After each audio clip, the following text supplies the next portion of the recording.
Édition du dimanche 5 décembre 2021. Bien le bonjour à tous et merci d'être sur STV.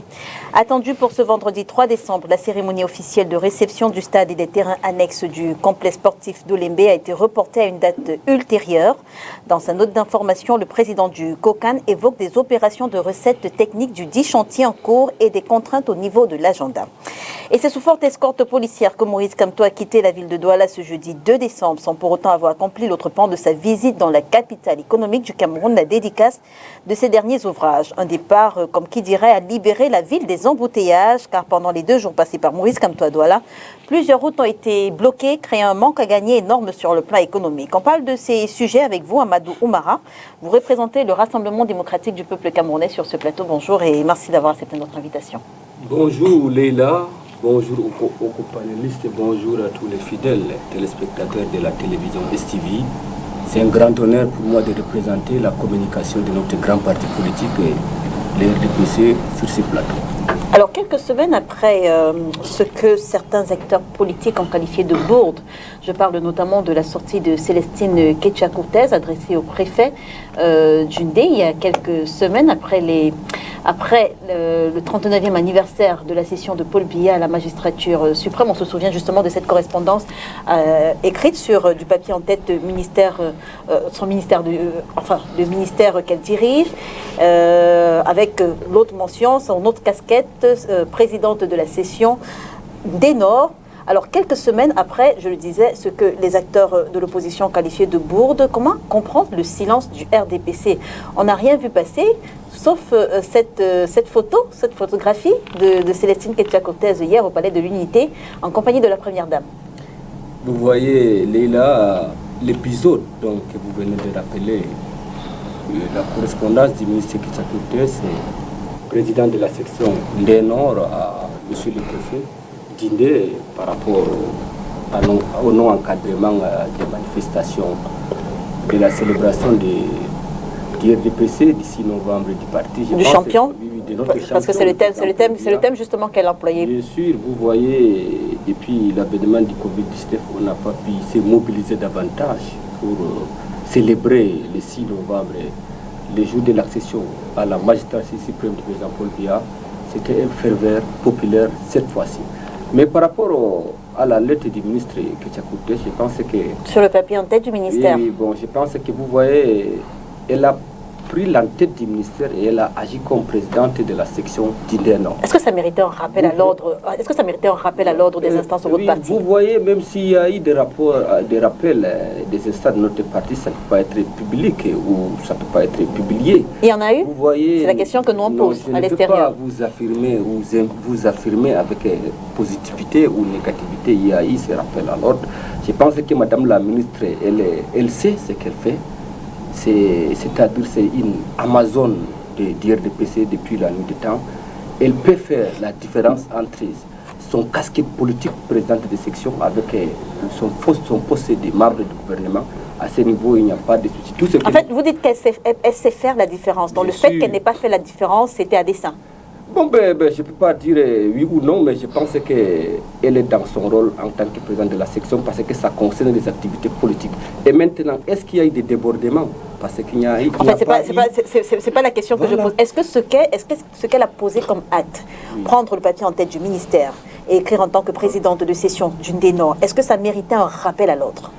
Bon, Léla, vous voyez, à l'ordre, vous voulez insinuer que les partis rappellent à Madame la ministre qu'elle ne devait pas parler en tant que ministre. Vous voyez, elle est ministre. Le Premier ministre, chef du gouvernement, aurait aussi pu rappeler à l'autre. Léla, je pense que vous voyez, à ce niveau, elle est membre du gouvernement dans le rang du RDPC. Oui, elle est ministre du RDPC dans le gouvernement du président. Elle est ministre de la République ou ministre du RDPC? Bien sûr, ministre de la République, ici, dans le RDPC. Tous les ministres sont de la République, quel qu'en soit leur chapelle politique. Nous avons les ministres de l'INDP, des FSC dans le gouvernement. Mais à ce niveau, je ne sais pas, vous les journalistes, vous voulez chercher, c'est-à-dire les pouces sur la tête. En fait, la question que je pose et question à laquelle vous n'avez toujours pas répondu, c'est est-ce que l'acte posé par Célestine Ketchakoutez méritait un rappel à l'ordre? Je vous comprends très bien, je ne pense pas que ce n'est pas une crime de lèse-majesté qu'elle a commise. Donc ça ne méritait pour vous, ça ne méritait pas de rappel à l'ordre? Mais pourquoi même s'il le faut, vous pensez que Mme Ketchakoutez ne sait pas ce qu'elle fait. Elle n'a pas de conseiller politique, ni ses collaborateurs au niveau de son cabinet. Est-ce que c'est elle qui a rédigé cette correspondance? Je pense que ce sont ses collaborateurs auprès de son cabinet qui a rédigé cette correspondance. Et le reproche que l'opposition fait en général au RDPC, parti État, non, vous voyez... il s'avère finalement révélateur, je veux dire, à travers cette correspondance. Là, je sais là où ta question voulait en venir, mais tu es arrivé. Là, je le savais avant. Et c'est le rôle de l'opposition. Je ne suis pas de l'opposition, donc je ne suis pas non plus du parti au pouvoir. Mais c'est le rôle de l'opposition de dire le RDPC c'est un parti État.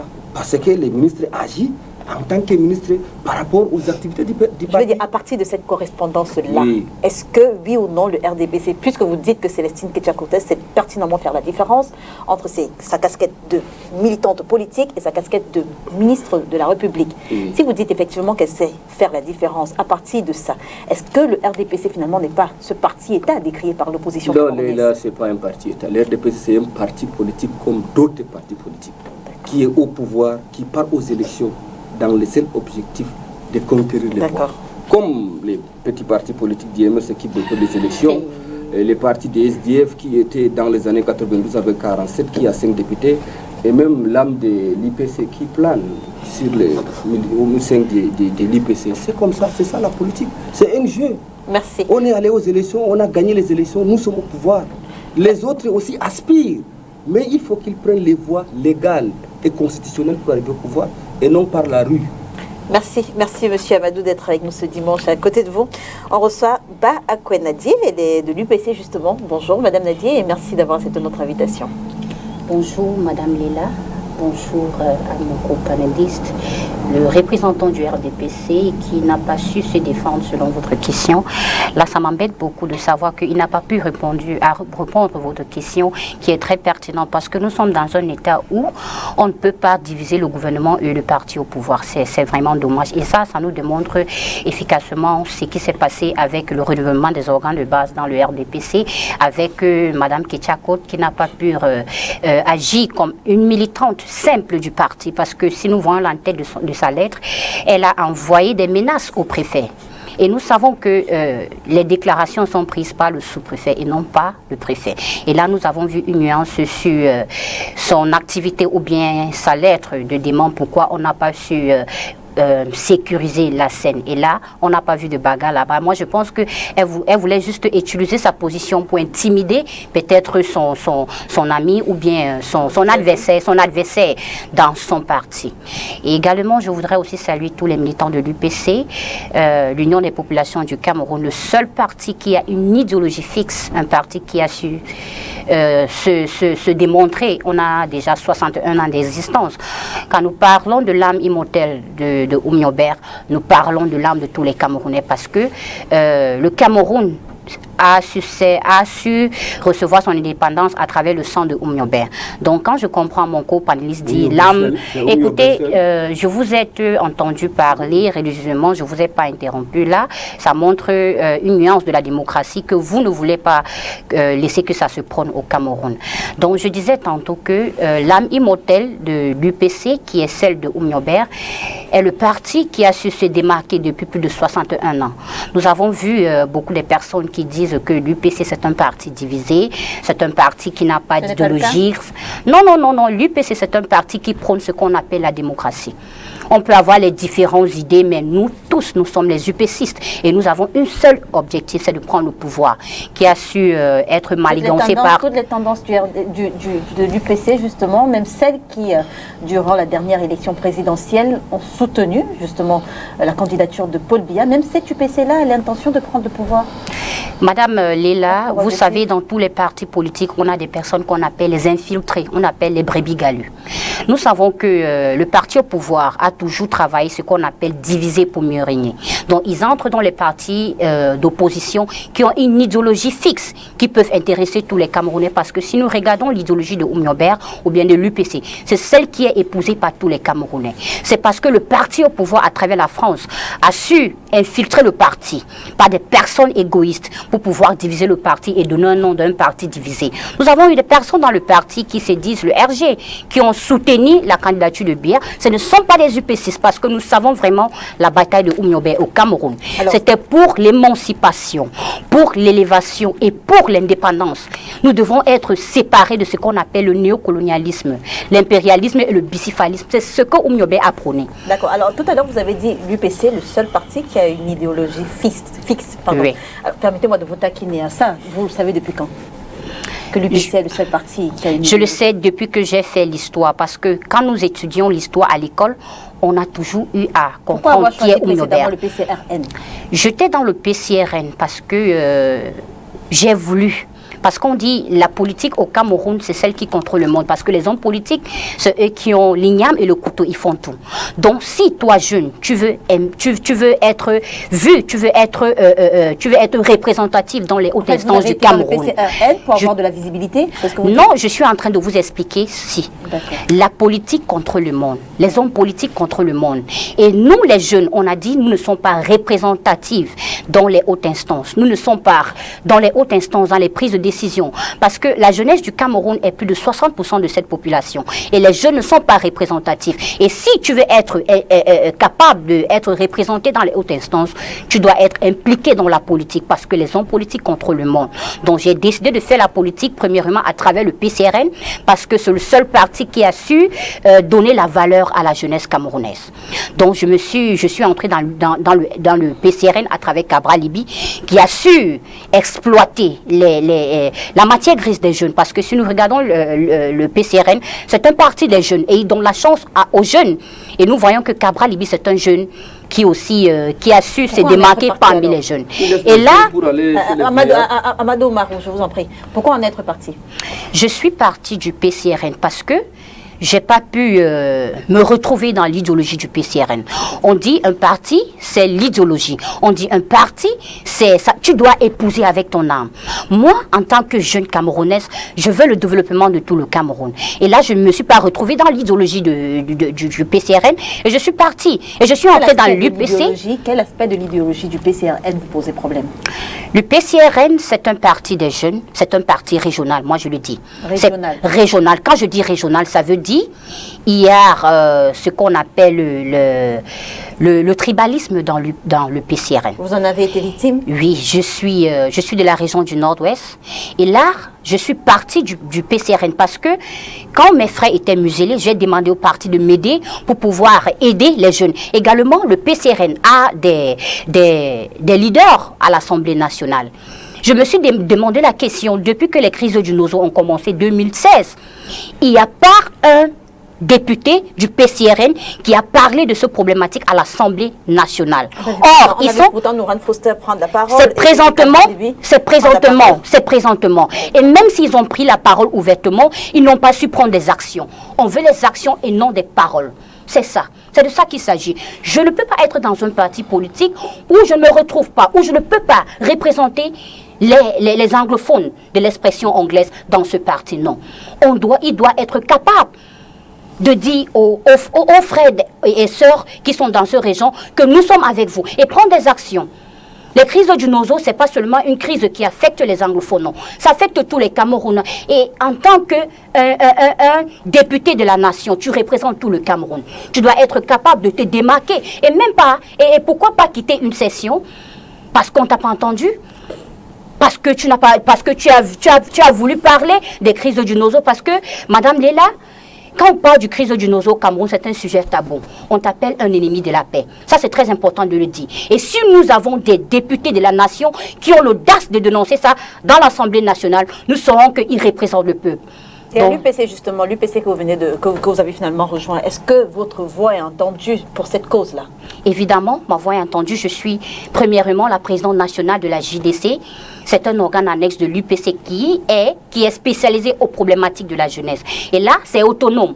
Donc, je suis capable de parler au nom de la jeunesse et je parle des anglophones qui sont au Cameroun, qui souffrent. D'accord. Voilà. Merci beaucoup, Madame Ba Akwen Nadier, d'avoir accepté notre invitation ce dimanche. Merci. C'est un plaisir pour moi. Permettez-moi, Madame Léla, je voudrais saluer mon ami Eric Tindé. Il me regarde présentement. C'est un parent pour moi, c'est un frère, c'est un ami également. Mon ami qui est au Ghana, Samuel Souleymana. Je vous salue. Merci. De ce côté, on reçoit Chad Dikam, il est militant du MRC, le Mouvement pour la Renaissance du Cameroun. Bonjour Monsieur Dikam et merci d'avoir accepté notre invitation. Je vous en prie, plaisir est partagé. Bonjour Lila, bonjour à mes copanélistes, bonjour aux très nombreux téléspectateurs de STV. Alors j'ai bien vu que lorsque Monsieur Amadou Oumara s'est exprimé sur l'actualité autour de Célestine Ketcha-Cortez, vous démangez comme qui dirait. Oh, me démanger, je pense que je serais déjà hospitalisé, parce que s'il fallait que je sois démangé à chaque fois qu'ils commettent des impairs, je n'en finirais pas. J'aurais des crises d'urticaire permanentes. Non, ce qu'elle a fait là est dans la droite ligne des nombreuses méprises et des nombreux, comment dirais-je, vous avez déjà vu le ton qu'il utilise là, cette condescendance, ce manque d'humilité. Quand il ose dire qu'un petit parti bloque toute une ville, une capitale économique 3 jours, parce qu'il y a 2-3 zélés qui sont permis de dire à un Camerounais dans son pays qu'il doit quitter telle ville pour aller dans une autre. Quand un parti arrive à former un jeune comme celui-là, qui, à peine né, n'a déjà plus d'avenir, et qui consciemment reste dans la voie de la perdition. Qu'est-ce que vous voulez que je vous dise? Ketcha-Cortez, parti État, mais est-ce que c'est la lettre de Madame Ketcha qui nous en a donné la preuve? Paul Biya est quoi? Il est président toujours du RDPC, non? Paul Biya est toujours président du RDPC, il ne s'est jamais départi de cette casquette. Il faut faire des jeux d'équilibre intellectuel pour savoir à quel moment il agit en tant que président de la République du Cameroun et à quel moment il agit en tant que président du RDPC. Il ne s'est jamais départi de cette casquette. Pourquoi voulez-vous que ses oies en fassent autrement? C'est tout. Je veux dire, tout ce qui arrive là, il l'avait d'ailleurs dit lors d'un déplacement à Méomé Salah, que tout ce qui arrivera de bien ou de mal au Cameroun, j'en serai responsable. Mais qu'il prenne toutes ses responsabilités. Parce que l'état dans lequel se trouve notre pays, c'est lui et lui seul qui en est responsable. Voilà, donc moi c'est un épiphénomène. Puisque chaque jour ils produisent. Donc si on se met à commenter ça, tous les jours, vous pouvez faire un plateau, pas seulement le dimanche, de leurs bêtises. Ils ne font que ça d'ailleurs. Ils ne font que ça. Ils ne font que ça. J'attends tout à l'heure qu'ils réalisent aussi l'exploit de nous expliquer qu'un stade qui a commencé il y a 12 ans ne soit toujours pas prêt, qu'on nous sorte des détails techniques, qu'un ministre des Sports devienne maintenant, là où on attendait Famé Ndongo, qui est très fort en écriture. Pourquoi il ne lui demande pas de l'aide pour écrire? Non, arrêtez de prendre les Camerounais pour des imbéciles. Manifestement, vous n'êtes plus en mesure de diriger ce pays. Manifestement, vous n'êtes plus en mesure. Vous avez eu certes 71% de 3 millions de voix, ce qui ne représente pas grand-chose. Et vous allez découvrir dans les jours à venir que ces 71% de 3 millions-là, ce sera très peu. Ah, très, ça veut très dire peu. que finalement, vous reconnaissez la victoire du RDPC, les 71%? Je reste dans les chiffres qu'ils ont eux-mêmes produits. 3 millions de votants. 71% pour celui qui est sorti vainqueur. Donc ça fait 71 millions, 71% de 3 millions sur plus de 15 millions de Camerounais en âge de voter. C'est ce que je veux leur dire. J'en profite d'ailleurs pour dire aux Camerounais que c'est parce qu'ils ne se sont pas encore prononcés que ces gens sont là. Voilà. Donc quand ils ont décidé de se prononcer, de prendre leur vie en main et surtout qu'ils rompent avec ce discours de « je ne fais pas de politique ». Vous faites de la politique du matin au soir. Chaque acte que vous posez dans la vie est un acte politique, d'une manière ou d'une autre. Donc, si tout ce qui se passe là vous convient, eh bien, restez dans la léthargie dans laquelle vous êtes.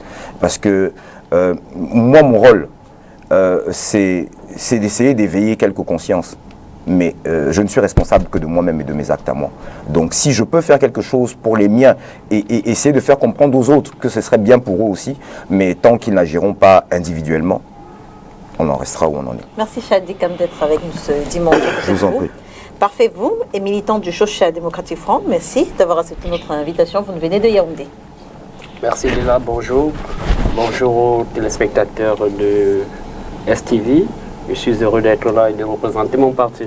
Alors justement, parlant de votre parti, comment est-ce qu'il faut analyser les deux positions totalement aux antipodes de deux de vos élus à l'Assemblée nationale? Je parle bien sûr, une fois encore, de Joshua aussi et de l'honorable Jean-Michel Nidjeu au sujet de la reconstruction des régions du Nord-Ouest et du Sud-Ouest. La semaine dernière, je pense, à l'Assemblée nationale, alors qu'on parlait du plan de reconstruction, alors que les députés de la Nation recevaient justement le ministre Paul Tasson, Joshua aussi faisait partie justement des personnes qui estiment qu'il est possible de reconstruire le nord-ouest et le sud-ouest à partir de maintenant. Je veux dire, même si les combats se poursuivent toujours. Quand Jean-Michel Nietzsche, lui, pense qu'il n'y a pas de reconstruction possible sans pacification de ces deux régions au préalable. Comment est-ce qu'il faut analyser ces deux positions aux antipodes? On pensait pourtant que les deux élus avaient fait la paix. Non, ce n'est pas une affaire de paix ou de guerre. C'est une affaire de position parlementaire. C'est davantage des positions parlementaires que des positions du parti du STF. Et là, chacun a sa perception de la crise anglophone. Chacun a sa perception de comment est-ce qu'on peut résoudre les problèmes dans cette zone. Chacun a la perception même de façon globale de ce qui se passe. Et vous avez bien fait de le dire, il y a deux parlementaires qui appartiennent au SDF évidemment, mais l'un estime que la reconstruction est possible à l'état actuel de choses. Quand l'autre estime que les personnes qui envisagent la reconstruction dans cet état-là présentement, ce sont des personnes qui reçoivent quelque chose ou gagnent quelque chose derrière cette crise, des positions de personnes qui financièrement tirent parti de la crise. Si on doit analyser les propos de Jean-Michel Nietzsche. Bien sûr, c'est la position de Jean-Michel Nietzsche et cela me réjouit d'ailleurs qu'il y ait une telle vivacité, une telle dynamique au sein du parti, de telle sorte que chacun peut aller avec ses arguments, parce que chacun y allait avec ses arguments. Pourquoi est-ce que tel dit qu'il y a une reconstruction possible à ce moment-ci? Il a donné ses raisons. Pourquoi tel autre dit que c'est impossible? Parce que, et il a aussi donné ses raisons.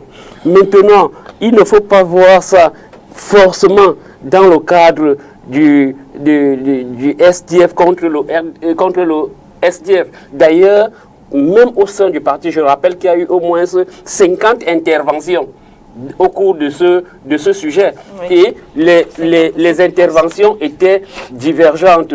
C'est-à-dire qu'il y en a qui pensaient que c'est possible. Même au sein du parti au pouvoir, il y en a qui estimaient qu'il faut y mettre des réserves. Donc c'est un débat normal et c'est normal que... Est-ce que sur cette question-là, le SDF a une position officielle? Non, le SDF a déjà donné tout le canevas de la solution de la crise dans les zones anglophones. Et je me réjouis que Bakwin... Non, je parle sur la reconstruction. Possible maintenant ou alors il faut d'abord que la paix revienne dans les régions du nord-ouest et du sud-ouest. Est-ce que le SDF a une position officielle sur cette question précisément? Non, sur cette question, il y a deux déterminants à prendre en compte. Oui. Le premier déterminant, c'est qu'il y a un représentant du SDF qui est dans la reconstruction, qui est d'ailleurs le coordonnateur adjoint de la reconstruction, le maire Ndjon. S'il est membre de cette commission, ça veut dire que quelque part, au niveau de la hiérarchie du parti, il y a une tendance à se dire que la reconstruction doit être faite et nous avons envoyé un représentant, du moins. On n'a pas rejeté le fait qu'on ait un représentant. Ça, donc, en fait, c'est Jean-Michel Nietzsche qui se met en marge. Non. Écoutez-moi très bien. D'accord. Ça, c'est la première chose. La deuxième chose, c'est que à côté de cela, il y a un Jean-Michel Nietzsche qui a le droit de critiquer même ce qui se passe à l'intérieur du parti, qui a pris sa position, qui estime que, et moi je partage aussi cette position, là vous comprenez que ce n'est pas forcément une affaire de Nietzsche, je pense qu'on ne peut pas faire... Vous partagez la position de Jean-Michel Nietzsche sur ce point. On ne peut pas faire la reconstruction pendant qu'il y a... Pendant la guerre, il y a des préalables et ça s'est vu partout dans le monde. C'est-à-dire que dans le monde, on fait d'abord la paix et puis on reconstruit. Parce que si on essaye... Est-ce que votre voix compte finalement, celle de Jean-Michel Nitu et la vôtre? Déjà dans le raisonnement, il ne faut pas oublier le Cameroun, c'est le Cameroun, comme avait dit un monsieur. Donc ici, on n'est pas dans le monde. Non, il n'est pas question que notre voix compte ou pas. Ce qui est important, c'est de dire ce que nous pensons sur un sujet précis. Maintenant, la hiérarchie du parti décide et nous avons le devoir de nous aligner face à la décision de la hiérarchie du parti et elle assumera. Mais je peux vous dire que lorsqu'il a fallu se battre pour cette affaire, nous, dans la région du centre, dans la région du centre particulièrement, un jour nous avons décidé au 20 mai de nous déshabiller, du moins de défiler torse nu par rapport aux revendications, ainsi de suite. Ça ne dépendait pas forcément de la hiérarchie, mais après elle a apprécié, elle a dit voilà des camarades. Vous étiez torse nu également, parfait-vous? J'étais l'un des opérateurs, j'étais pratiquement en tête avec le président Tonga pour cette opération. Merci d'avoir accepté notre invitation ce dimanche. Coupe d'Afrique des Nations 2021, la réception du stade Olembe reportée, prévue ce vendredi 3 décembre. La réception officielle du stade principal du complexe Olembe en construction a été reportée à une date ultérieure. Un énième report qui interroge sur le réel niveau de préparation du Cameroun. Parfait, on repart avec vous, puisque vous nous venez justement de Yaoundé, la capitale politique du Cameroun. On est à 35 jours exactement du coup d'envoi de la Coupe d'Afrique des Nations. Au stade Olembe, est-ce que vous confirmez que les travaux se poursuivent toujours? J'y étais encore hier. Les travaux se poursuivent. Ils vont se poursuivre jusqu'au 9 janvier. Jusqu'au 9 janvier? Oui, ils vont se poursuivre jusqu'au 9 janvier. Parce que c'est pas prêt. Je vais dire officieusement, on annonce la réception finalement de ces infrastructures le 10 décembre par la CAF. Vous dites que les travaux vont se poursuivre. Non, mais on a déjà, il faut être honnête pour dire qu'on a déjà défié tous les rendez-vous. Et l'ex ou bien le représentant du MINCOM, le secrétaire général, disait que les travaux devaient être réceptionnés en principe 3 mois avant. Donc si vous parlez des affaires du 3, du 4, du 5 décembre, c'est-à-dire moins d'1 mois avant, on a déjà déjoué tous les pronostics en termes de réception de cette affaire. C'est une nébuleuse, les travaux se poursuivent, rien n'est prêt. Et vous savez quand même qu'à un moment donné, pour justifier les 55 milliards, on nous avait dit que ce n'était pas seulement le stade, que c'était tout un complexe. Un certain Cyril Tolo est passé dans tous les médias, il faut le citer parce qu'il était la référence à ce moment. Il disait qu'il y aurait des piscines, il y aurait des hôtels, il y aurait ceci, il y aurait cela. Aujourd'hui, c'est un blackout. Alors que, et maintenant, c'est une affaire seulement du stade. Et c'est pas prêt. C'est pas prêt, il faut le reconnaître. Maintenant, que vaut la parole donnée des hommes publics? C'est ça, et pour cela, nous devons même demander des excuses. Nous qui sommes des hommes publics, devons demander des excuses au peuple camerounais. Parce qu'un homme public ne peut pas venir dire que le 3 décembre, on va inaugurer, et comme si de rien n'était, ça passe. Après, il dit le 5, après le 10, après le 15. Mais ce n'est pas sérieux. Et c'est pour cela qu'il y a un désaveu au niveau de la politique. Les gens disent, OK, ces gens-là, ils parlent pour rien. Donc, manifestement, ce n'est pas prêt. Les Camerounais n'ont que leurs larmes pour pleurer. Et ce n'est pas la seule infrastructure. Il y a, vous parlez de Cortès, parce qu'elle est championne pour donner des instructions, mais aussi pour respecter les dates de l'autoroute. Elle a dit qu'en novembre, on inaugurerait l'autoroute Yaoundé-Nsimalen, quoi. Le tronçon Yaoundé-Nsimalen. Le tronçon Yaoundé-Nsimalen, c'est pas fait. C'est pas fait. Et c'est même pas, c'est pas une affaire de demain. Parce qu'au niveau du rond-point d'Ahala, les travaux sont encore... L'état embryonnaire. Sont encore à l'état embryonnaire. Au niveau de... Parce que c'est l'axe de la zone rurale qui a été fait. L'axe de la zone urbaine n'a même pas encore été touché. Mais elle a quand même eu le culot de nous dire qu'on inaugure cette affaire le 30 novembre. Voilà dans quel état nous sommes. Mais, c'est aussi nous qui avons accepté ce genre de situation. Parce qu'en confiant de façon hasardeuse ou bien involontaire même le pouvoir à ces gens, nous savions qu'ils ne sont pas capables de tenir leur parole. Et c'est pour cela que c'est choquant parce que le nom de la République du Cameroun est dans la boue Et vous avez quand même des représentants qui viennent ici, là, être galants, vous dire que ça va, ils sont là, le peuple là. Non, non, non, c'est pas sérieux. Et c'est pour cela, nous disons, Madame le ministre, et bien avant cela, le ministre, l'ancien ministre des Sports, Bidongpat, il avait dans un ton ferme, ridicule, dit que quand le président de la République dit ceci, c'est un ordre et ça sera respecté. En 2010, nous organiserons la CAN, ainsi de suite.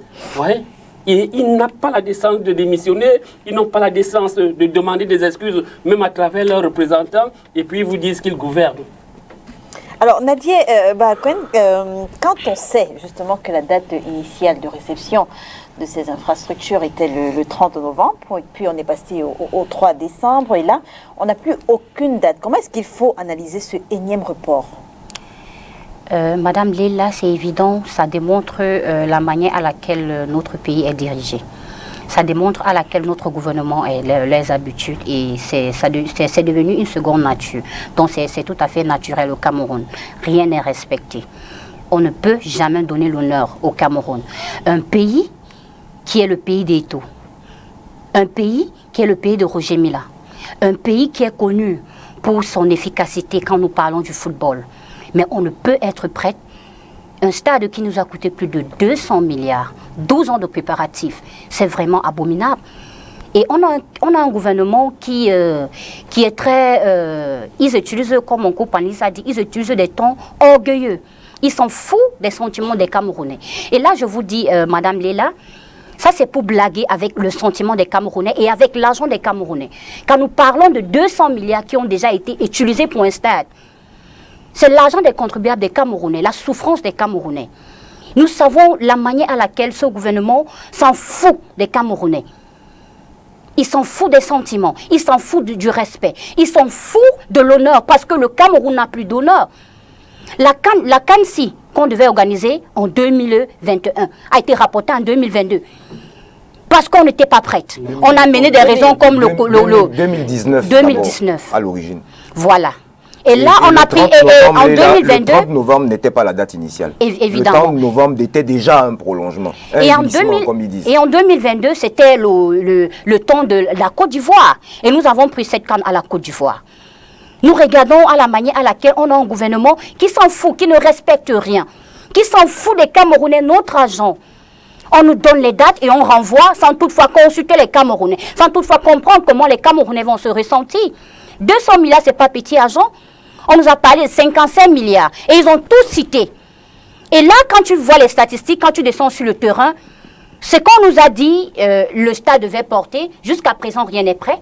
On nous a parlé d'un complexe, Madame Léla, on nous a parlé d'un complexe de 600 000 places.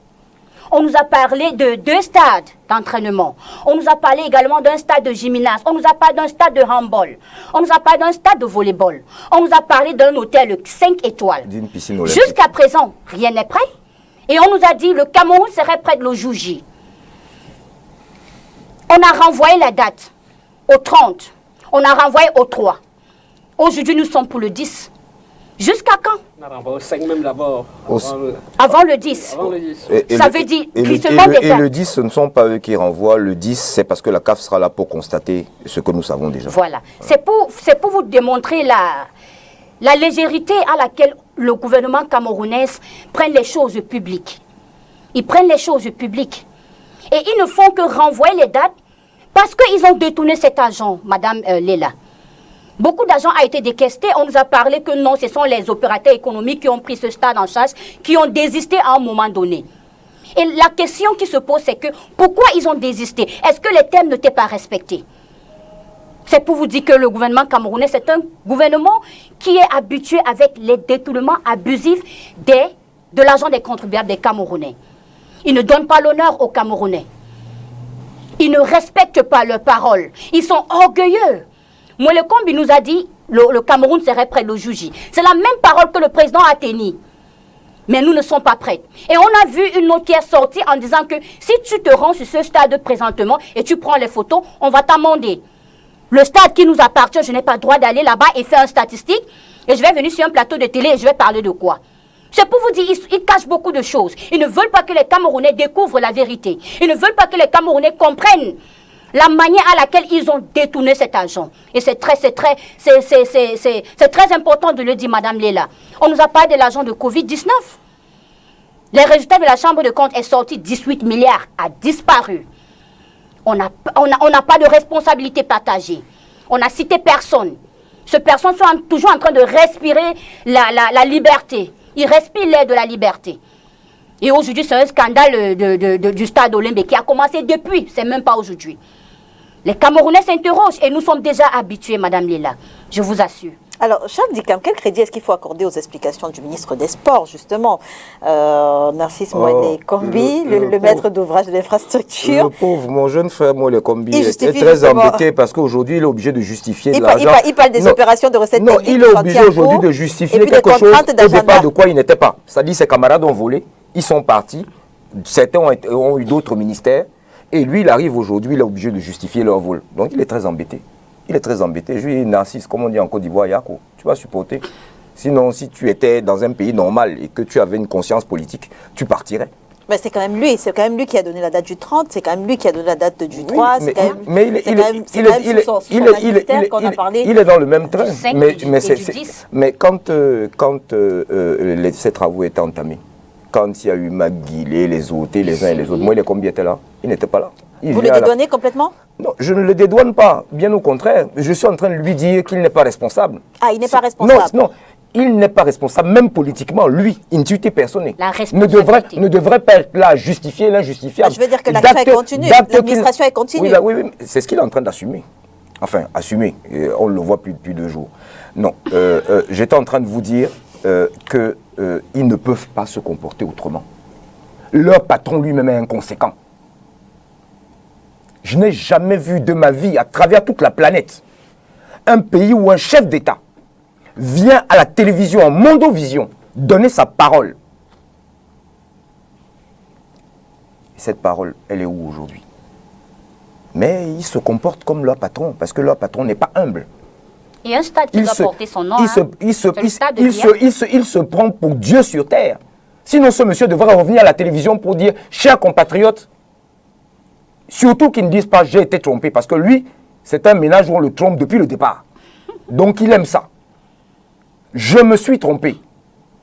Que pour une fois dans sa vie, il prenne des responsabilités. On me reprochera d'avoir un ton. Mais bon sang, qu'est-ce qu'il a fait pour que je le respecte? Qu'est-ce qu'il a posé comme acte pour être respecté, ce monsieur? Pourquoi ne voulez-vous pas que ce jeune homme mente? Son patron ment. Ils mentent tous. Le vol, alors là, c'est un exercice. Je pense que c'est la seule chose qu'ils auront réussi. Voler. Elle l'a récapitulé tout à l'heure. On parle d'Olembe. Aujourd'hui, c'est devenu Stade Olembe. D'abord, vous n'entendez plus le nom de Paul Biya. Vous n'entendez plus complexe. Au fur et à mesure, peut-être qu'on va avoir pelouse Olembe bientôt. Non. Ministre d'Olembe. Oui, ministre d'Olembe. Peut-être que c'est ça. Non, on le sait tous. Ce stade n'est pas prêt. Il ne sera pas prêt. Parce que, manifestement, le président de la CAF actuelle est venu au football en étant déjà blindé. Ce n'est pas le petit malgache qui avait besoin d'argent que vous avez amené au palais. Et vous lui avez donné, il a perdu d'ailleurs son poste derrière. Mais au moins, il est tranquille avec sa famille. Celui-là n'a pas besoin d'argent, vous ne l'achèterez pas. Puisque c'est la pratique camerounaise. Cette fois-ci, je ne veux pas utiliser une expression ivoirienne, mais tout le monde comprendra. Mais le problème, quand vous parlez d'hostilité à la patrie, vous respectez notre pays. Vous ne le respectez pas. C'est vous qui êtes des traîtres à la patrie. Mais nous devons porter aujourd'hui tous la nationalité camerounaise. Moi, je vais recevoir des amis ivoiriens, sénégalais. Pensez que je suis fier de les emmener, même ici, devant STV. Là où vous ne pouvez pas rouler 2 mètres sans trou. Voilà le pays que vous gouvernez depuis 60 ans. Ici, à quoi il y a le nid de poule? Vous venez d'où? Non, monsieur. Vous vivez où? Non, je vous demande quel est votre quartier? Non, je vais vous dire tout de suite. Ici, en plein d'Aqua, là où nous alors, souffrez de m'écouter. D'abord, c'est moi qui ai la parole. C'est moi qui ai la parole.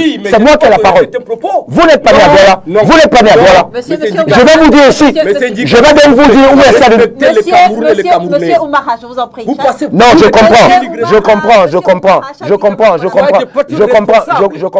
Mais je vais vous demander une chose. Ne m'interrompez Monsieur m'interrompez Omar, plus je vous jamais. en prie. Ne m'interrompez pas. Allez, J'ai souffert de vous écouter. J'ai souffert de vous écouter. Messieurs, Je sais que c'est difficile. Voilà. Je le sais, c'est difficile. Monsieur Omar, Je sais que c'est difficile. D'accord, Leïla. Je sais que c'est difficile. allez-y, Charles Je Dicap. sais, c'est difficile, mon petit. Je sais, c'est difficile. continuez alors, C'est grand, difficile. mon grand, allez-y. Mais tu as choisi de suivre le diable. Allez-y, Il va falloir mon grand, assumer les allez-y, conséquences. allez-y. Alors ici, face à Aqua Palace, puisque vous Mon me parlez grand, d'Aqua, allez-y. quand vous partez d'Aqua Palace pour aller chez Arnaud, vous passez par où?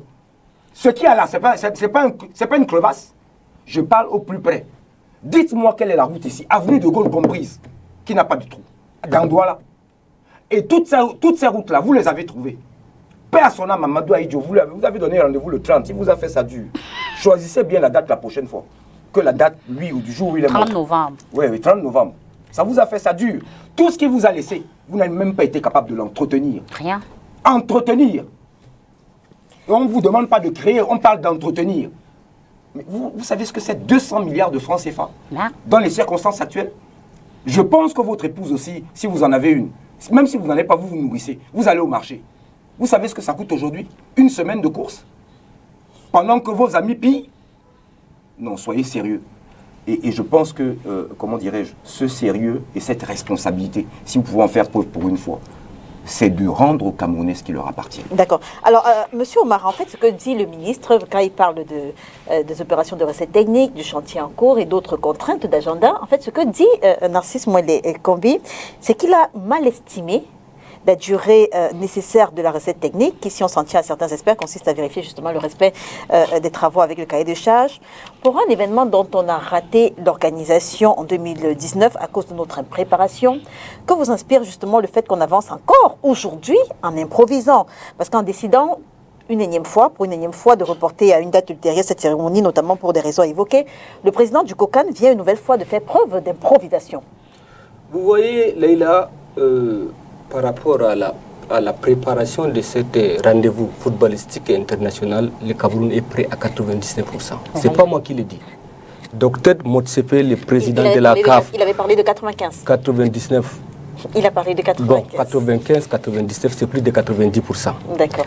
Et c'était lors de l'Assemblée générale extraordinaire de la CAF.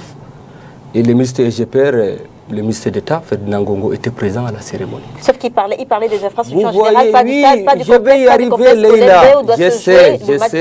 Nous avons 8 sites de compétition qui vont abriter la CAN, ici, le 9 février, le 6 février 2022. Et nous, tout ce que nous disons actuellement au Camerounais, que le Cameroun sera prêt. Et la CAN sera bel et bien ici au Cameroun. Je pense que les cérémonies d'ouverture, c'est le 9 janvier 2022. En fait, je vais arriver là. Justement sur le fait d'improviser continuellement. Ce n'est même pas l'improvisation. Le ministre a été clair. Parce que les gens ne comprennent pas les termes techniques qu'il avait employés. Les recettes techniques, les gens pensaient que les recettes techniques... Attendez, mon cher ami Dicam. Les recettes techniques, ce n'est pas la réception, ni provisoire, ni définitive du stade. Oui. C'est-à-dire, les recettes techniques, c'est la pré-réception. C'est-à-dire, il a expliqué qu'il y a près de 500 compartiments dans le stade. Il faut vérifier la fonctionnalité de tout, les prises, les climatisations. Oui, conformément au cahier de charges. Et il a vu les délais qui a été donné par l'entreprise qui est en charge était court pour faire tout ce travail. Et ce travail n'empêche pas le début des compétitions. On a vu la Coupe du Monde du Brésil. Voilà, exemple. On a vu l'Afrique du Sud. Toujours. Quand les compétitions se jouaient, il y avait des finitions qui se font. Pourquoi les Camerounais eux-mêmes décident les diables sur les rues? Sauf que c'est la CAF qui annonce que si ce n'est pas prêt, le match d'ouverture sera délocalisé. Non, là c'est déjà, je pense qu'il y a un match qui s'est joué à Olymbe. Il y a un match qui s'est joué à Olymbe. Nous savons, quelqu'un soit à huis clos, c'est dans le stade. Oui, et nous, tout ce que nous invitons aux Camerounais actuellement, nous avons des antipatriotes. Oui. Et pour eux, ils veulent que la CAN échoue. Pour eux, il faut que le Cameroun ne parvienne pas à organiser cette compétition. Mais ils se trompent. Parce que nous sommes déterminés, nous tous nous sommes engagés que la CAN soit sucrée, elle sera sucrée. Et vous voyez, les discours que tiennent mes amis politiques, les adversaires des petits partis politiques non représentés, SDF qui est en voie de disparition, c'est leur position. On les comprend. Et à juste pour prévenir à la réalisation qu'après votre prise de parole, on va prendre le reportage réalisé le 30 novembre justement à Yaoundé au stade Olembe par notre reporter Olivier Bouzike. Allez-y. D'accord. Ah non, allez-y, terminez. Ok, voilà, et ce que j'ai dit pour le moment, Leïla, tu connais déjà, tu vas regarder quoi c'est. Leïla, les travaux avancent actuellement, les ouvriers sont au chantier. Oui.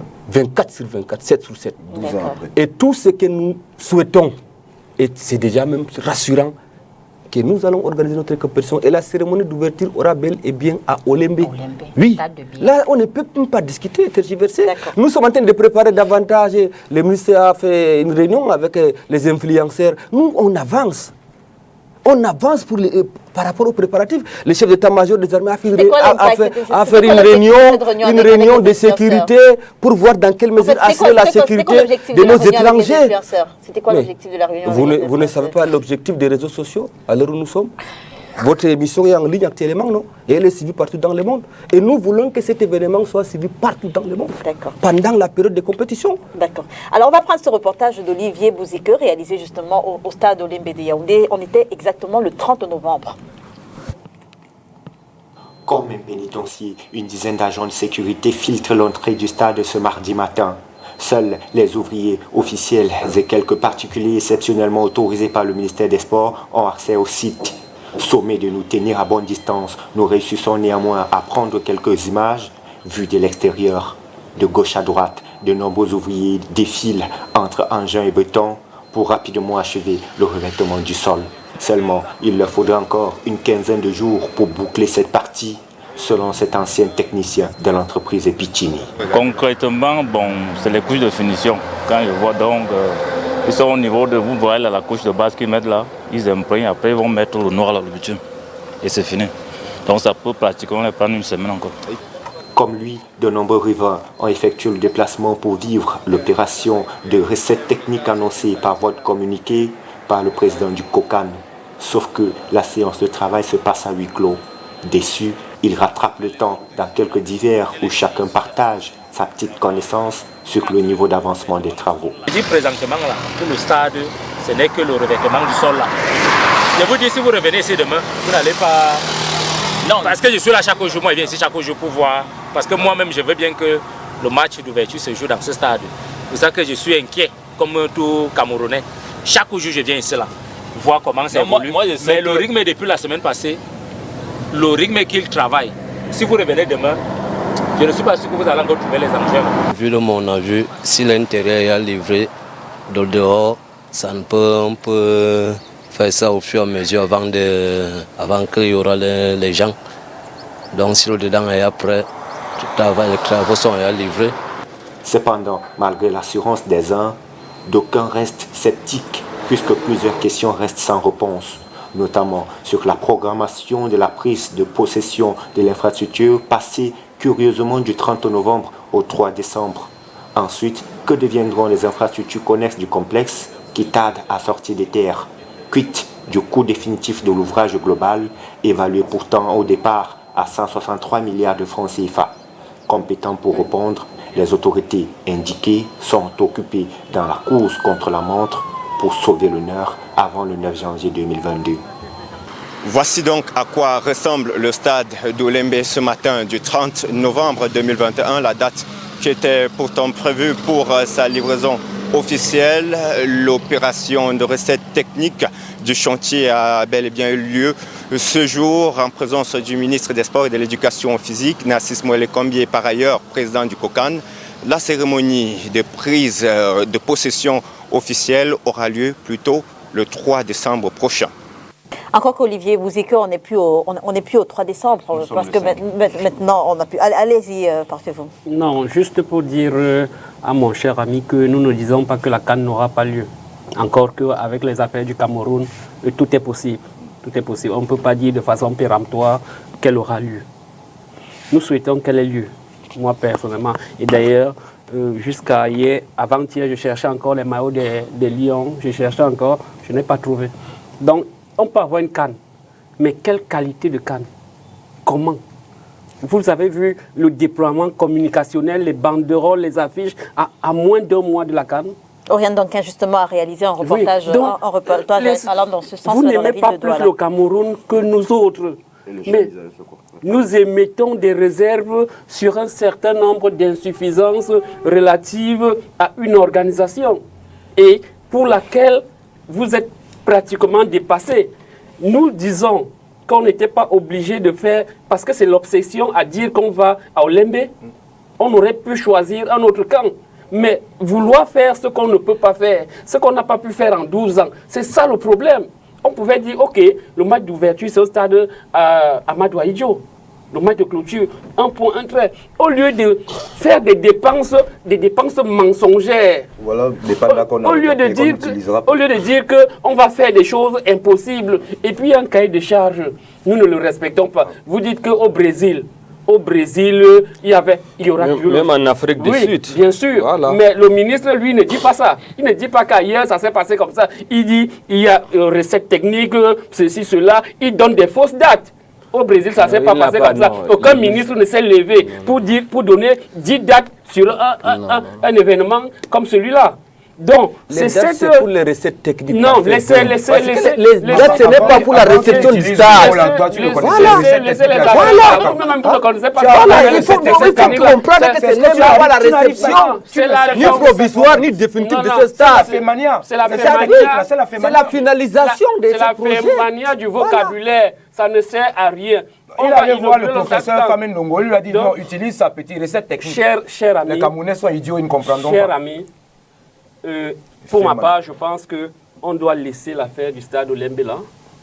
Clairement, le ministre prend une décision, ou bien le président de la République, je ne sais pas qui gouverne, ou bien le président Gongo, il prend une décision et dit ok, l'affaire du stade, on va à Fandena, on organise, on se concentre.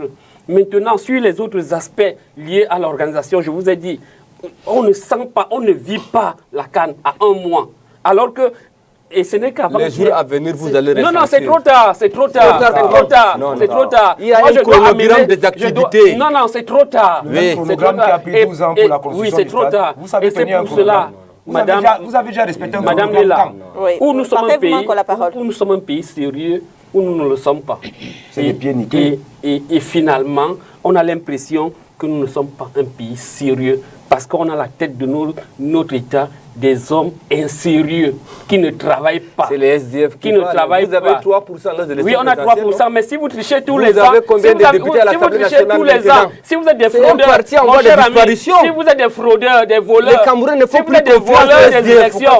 Si vous êtes des voleurs des élections, on n'aura que 3%. Non, il faut que je le rappelle cela. Vous comprenez, non? Vous êtes des voleurs. Zéro conseiller municipal, zéro député. Vous êtes quoi sur le plateau? Vous êtes des voleurs électoraux. La galerie politique, des voleurs électoraux. Messieurs, parfait-vous, mais alors, vous terminez. Monsieur Amadou Barach, je vous en prie. Parfait, vous me terminez. Il est perdu, mais ne va pas me déconcentrer. Monsieur Amadou Barach, parfait, vous me terminez. J'étais de disance que le Cameroun a besoin de sa canne, mais pas à n'importe quel prix, pas en faisant n'importe quoi, pas en réalisant des choses irréalisables, en faisant des promesses fallacieuses. C'est de ça qu'il s'agit.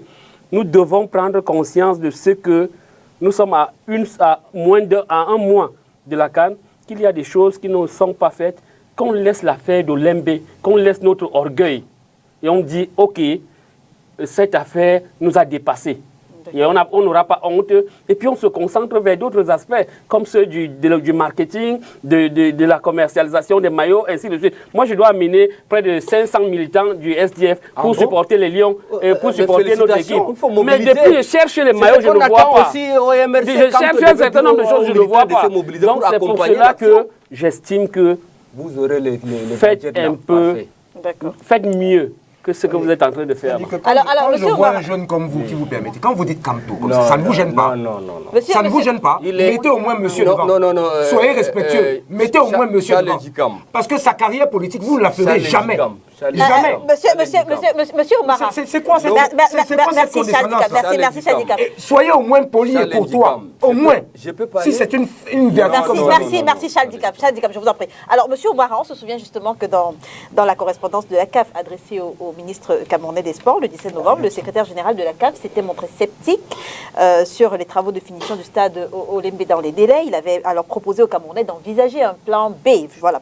Quel serait l'impact si la CAF venait justement à délocaliser le match d'ouverture, donc Cameroun-Burkina Faso, initialement prévu à Olembe, le fleuron du renouveau, et dont le coup a suscité de nombreuses polémiques. Quel serait l'impact si la CAF venait à délocaliser ce match? Là, la probabilité est à 0,00081 pour que ça soit délocalisé. On ne peut pas exclure, mais la probabilité est très faible. D'accord. Oui. Et l'impact, il y aura un impact. Vous pensez que le stade qui a une capacité d'accueil de 60 000 places et qui a des dispositifs de préparatifs avec des appareils de dernière génération qui ont été installés à Olembe, avec tout ce qui va avec ces joyaux architecturaux qui a été salué par les icônes du football international. Enfin, juste pour vous dire, des sources annoncent l'annulation de plusieurs chambres réservées à Yaoundé par les officiers de la CAF au profit de l'hôtel Cristal ici. Bon, là c'est des sources anonymes et non officielles. Je sais que vous voulez insinuer peut-être que Olembe ne sera pas prêt. On risque de délocaliser les cérémonies d'ouverture, mais je n'y crois pas. Pour le moment, je crois à ce que j'ai vu. Nous avons vu à la télé actuellement. Je sais que l'intérieur est prêt. C'est l'extérieur, tous les travaux qui sont joués. C'est l'extérieur que nous voyons, l'intérieur est prêt et les matchs sont joués. Il a bien précisé qu'il n'était pas permis d'accéder, d'entrer. Je veux dire que les caméras ne sont pas permises. Il a précisé en son J'ai dit ceci, hein, et c'est tout à fait normal. Il y a dans tous les chantiers, c'est écrit accès à toute personne étrangère du service. Vous entrez, vous filmez quoi? Il faut l'autorisation. Votre journaliste reporter, il y était là-bas, il avait l'autorisation. Et à chaque fois, quand besoin sera, on laisse les journalistes faire leur travail du journalisme. Pour le moment, Leïla, moi, ce que j'ai dit aux Camerounais, soyons optimistes. Et Olembe sera prêt. Il est ministre de l'Éducation physique, le professeur Mole Kombi, président de la COCAD, et à pied d'œuvre, avec ses collaborateurs, avec l'entreprise qui est en charge des travaux, pour que tout soit prêt. Même les 9 janvier là. Pourquoi le Cameroun, c'est pas un pays, c'est pas extraordinaire. Ailleurs, ça se passe, les finitions se font même les jours pendant même les compétitions. Pourquoi au Cameroun, les gens pensent qu'on peut inventer? C'est en fonction de tout, bien sûr. Vous voyez, pourquoi les Chalendicam, des petits partis politiques, qui disent parce que j'ai dit Kamto. Kamto, c'est pas Kamto. Il est incohérent. Il a fait un discours, il a fait un point de presse à Yaoundé. Qu'est-ce qu'il a dit? Ce n'est pas Kamto qui s'alliait la communauté internationale, les invitant à venir s'associer pour venir résoudre les problèmes des dinosaures. Maintenant, c'est lui qui désavoue la communauté internationale. Demain, tantôt allons aux élections, après ne partons pas aux élections. Tantôt boycott. Vous voyez l'incohérence. Vous voyez, sur la même problème avec la langue. Non. Ça dépend. Si vous voulez. Vous voulez. Je suis fier de l'être. Je ne suis pas français. Sur la même question. Messieurs, je parle de bagarre. Non, c'est les expressions de Kamto récemment, non? Je vous en prie. Messieurs. Je parle Bamoun. Alors, madame Nadier, sur la même question, quel serait justement l'impact si la CAF venait à délocaliser le match d'ouverture? Pour moi, je pense que ça fera plus d'honneur aux Camerounais parce qu'on nous a assez torturés. On nous a assez torturés pour pouvoir donner l'honneur au stade de Biya. Parce que tout ce qui se passe là, c'est pour donner l'honneur à Biya. C'est son seul héritage, c'est tout ce qu'il a réalisé depuis qu'il est au pouvoir. Et que dire des milliards engouffrés dans ce stade? J'arrive, il peut faire les réalisations de Paul Biya en 39 ans. Monsieur, il n'a rien fait, c'est tout son héritage. Écoute, madame, monsieur le représentant du RDPC, soyez élégant. Quand il est arrivé, il y avait une université, nous sommes 8 universités d'État, près de 300 universités privées. Et vous prenez les... Je vous en prie. Allez-y, madame Nadier.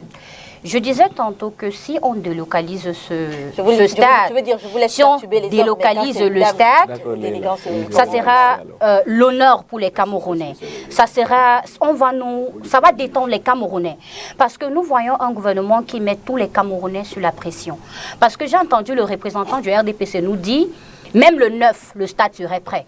Et il a même l'audace de nous dire, on doit comparer le Cameroun avec les autres pays. Quand il s'agit de leur maligance, les œuvres maléfiques. Mais quand c'est pour des choses qui sont bien, il y a des autres pays qui ne détournent pas l'argent des contribuables des Camerounais. Pourquoi vous ne venez pas sur un plateau de télé, monsieur? Je ne m'adresse pas à vous, soyez élégant. Je vous ai entendu religieusement et laissez-moi parler. Il faut faire preuve de la démocratie prônée par votre parti et votre président. Donc je disais tantôt, le représentant du RDPC nous a dit ici, pourquoi les Camerounais sont les antipatriotes? Pourquoi les Camerounais se plaignent trop du stade Olembe? Or, ça se passe dans les autres pays. C'est tout à fait normal qu'ils prennent ce discours. Mais moi, je voulais l'entendre nous dire également qu'il y a les autres pays qui ne sont pas entrés ou bien ne sont pas trompés dans le détournement des fonds publics excessivement. Pourquoi il ne le dit pas? Il y a les autres pays qui ont réceptionné ce même argent donné par les bailleurs de fonds pour pouvoir gérer les crises du Nozo. Ouais, pour pouvoir gérer les crises sanitaires. Ils n'ont pas détourné cet argent. Mais c'est seulement le Cameroun qui est trompé dans le détournement des fonds publics. Et ils ne peuvent pas nous comparer, ils ne peuvent pas également comparer les TS aussi importants aux autres pays qui sont dans les règles. Nous avons le Ghana, c'est un pays très bien. C'est notre voisin. L'économie est la même chose comme pour le Cameroun. Ils ne sont pas dans les détournements abusifs comme nous. Mais vous avez l'audace de nous comparer avec le Brésil. Ils ont réceptionné un match, il y avait les travaux qui se poursuivaient. C'est tout ce que vous avez à dire. Pour défendre les choses indéfendables. Détourner l'argent des Camerounais. 200 milliards, monsieur Oumarou. Ça ne vous dit rien. Il y a les crises du Nozo. Les enfants sont en train de mourir. Il n'y a pas les écoles. Vous êtes du Nord. Allez dans le Nord, il n'y a pas les écoles. Ah bon? Allez dans... Oui, je vous le dis. J'ai vu un reportage qui nous parle qu'il y a les hôpitaux où les femmes accouchent toujours sur les bambous. Non, laissez-le. Sur les bambous. C'est votre village. C'est chez vous là-bas. Allez là-bas, vous allez faire les statistiques. Voilà. Mais on nous décaisse 200 milliards pour un stade qui nous a pris 12 ans. Avec toute la pression que les Camerounais sont en train de souffrir. On a les crises du Nozo, on a notre économie qui ne donne pas. Voilà le stade Olembe, un stade qui doit être l'honneur de votre président, qui doit porter son nom. C'est votre président de votre parti. Il est le président du Cameroun, mais je m'adresse à votre parti politique. Parce que vous ne savez pas distinguer entre votre parti et le gouvernement camerounais. Également, je suis en train de dire, Madame Léla, ce stade est à 13 km du centre-ville de Yaoundé. Le président Biya, un stade qui doit porter son nom, ce monsieur ne s'est jamais rendu là-bas. Il est à 10 mètres. Jamais. Jamais. Pour toucher du doigt ce qui se passe, avec tous les scandales, avec l'argent qui est en train d'être décaissé jour pour jour. Et il vient nous parler que nous sommes les antipatriotes. Qui est plus antipatriote que vous dans votre parti? Nadia, qui est plus patriote dans votre gouvernement? Un gouvernement qui est capable. Monsieur, je paye mes droits. Je paye mes droits, monsieur. Je paye tous mes droits. Je suis réglo. C'est mon argent, c'est l'argent de ma sueur, de mon front, c'est l'argent des contribuables. 200 milliards, c'est pas seulement vous qui le payez. Et je vais vous dire sur ce plateau, la plupart des militants du RDPC ne payent pas les taxes. C'est une vérité. Et si on peut vérifier, c'est vrai. Donc ce sont ceux que vous appelez les petits partis d'opposition. Ceux que vous appelez les antipatriotes. Vous pensez, on ne représente rien. Et le petit parti du MSE vous fait peur. Le MSE vous fait peur. En quoi? Le président du MSE était à Douala. Vous avez envoyé tous les militaires, les billes, les essis. Il vous fait peur. Il est un cauchemar pour vous. Oui. Et même l'UPC, écoutez-moi. Et même je parle de l'UPC. Parce que vous avez infiltré l'UPC. Écoutez-moi. Vous avez infiltré l'UPC parce que vous savez que si l'UPC devient un consensus, on va vous battre. C'est pour ça que vous avez envoyé des infiltrés pour détruire ce parti. Parce que c'est inadmissible qu'un parti d'opposition, c'est un ministre, le MINAC, qui nomme les secrétaires généraux. Ça ne se fait pas. Ça ne se fait pas. Les partis ont leur constitution. Ils infiltrent. C'est inadmissible que vous accordez la légitimité à plus de 5 secrétaires généraux dans un parti politique. C'est pour créer le désordre. Et c'est ce qu'ils sont en train de faire. Et c'est ce qu'ils ont l'habitude de faire. Créer la dysanie. Et vous venez nous parler des antipatriotes. Vous n'aimez pas les Camerounais plus que moi qui est ici. Cette canne, c'est pour mon honneur en tant que Camerounais. On a pris l'embellissement du ballon. C'est à l'habit traditionnel de la région du Nord-Ouest. Et moi, écoutez... C'est le nord. C'est le nord-ouest, les gens du Grassfield. Monsieur, écoutez-moi, vous ne connaissez pas. C'est les gens du Grassfield. Le Togo. Le Togo, c'est l'équipe. Ce n'est pas les gens du Grassfield. Et pourquoi tu... C'est les gens du Grassfield, c'est mon honneur. Et là, je me retrouve pas le comme ça. Cameroun. Et vous n'allez pas me dire que je suis antipatriote. pas le Cameroun. Non. Vous n'aimez pas le Cameroun plus que moi. Nadia, il faut pas Ce CAN doit faire mon honneur, monsieur. Écoutez-moi. Je ne fais pas l'émotion. Mais je suis en train de vous recadrer. Parce que vous avez utilisé des mots aussi graves pour dire que nous sommes les antipatriotes. Vous n'aimez pas le Cameroun plus que moi. Nous qui sommes ici, c'est pour amener notre support pédagogique pour le développement du Cameroun. On critique un pays qu'on aime. La diaspora que nous voyons qui sont muselés. Et le président du Cameroun nous parle de l'émergence 2035. Ils n'ont pas su régler une loi qui a été fixée depuis le 15 juin 1968 qui nous parle de la double nationalité. Parce qu'ils ont muselé, ils veulent chasser la diaspora qui est une force. Et ils vont nous dire qu'on a une diaspora antipatriote. C'est la même chose. Alors que la diaspora camerounaise aime le Cameroun. Ils se battent pour ce pays. Ils sont bien là où ils sont, Madame Léla. Ils peuvent rester là-bas, mais pourquoi ils s'intéressent à leur pays? Et vous allez nous dire que nous sommes des antipatriotes? On critique quelque chose qu'on aime. On critique une chose qu'on a dans le cœur. Et nous tous, nous voulons que la CAN soit au Cameroun. Et ça ne peut pas, et ça ne peut être retiré. Mais le problème, c'est que vous avez aussitôt muselé les Camerounais. Vous avez assez mis les Camerounais à la pression. Parce que vous aimez les choses à la dernière minute. Vous nous avez expliqué que l'argent, les 18 milliards qui ont disparu de l'argent de Covid-19, c'était à cause de la pression à laquelle le Covid-virus est venu au Cameroun. Vous nous avez expliqué que tout n'était pas prêt, c'est à la pression. Et vous aimez toujours utiliser ce thème. Il nous met à la pression pour pouvoir déguster de l'argent et on nous dit à la pression et l'argent part comme ça. C'est comme ça que le gouvernement camerounais fonctionne. Ils sont plus anti-patriotes que nous qui sommes sur ce plateau. D'accord. Alors justement, quand on repense aux événements par FEVOM, qui ont provoqué le glissement de date de l'organisation de la CAN de 2019 à 2021, on se souvient justement qu'après ce glissement de date, aucune enquête n'avait été diligentée pour établir les responsabilités des acteurs impliqués dans l'organisation ratée de la CAN. Et incidemment, aucune sanction dissuasive n'avait été prise contre les 10 acteurs. Pensez-vous que ça puisse expliquer la légèreté avec laquelle on fonctionne aujourd'hui pour l'organisation de cette CAN, cette nouvelle CAN? Oui, ça peut être l'une des explications, mais globalement, c'est la technostructure même organisationnelle qui est un problème.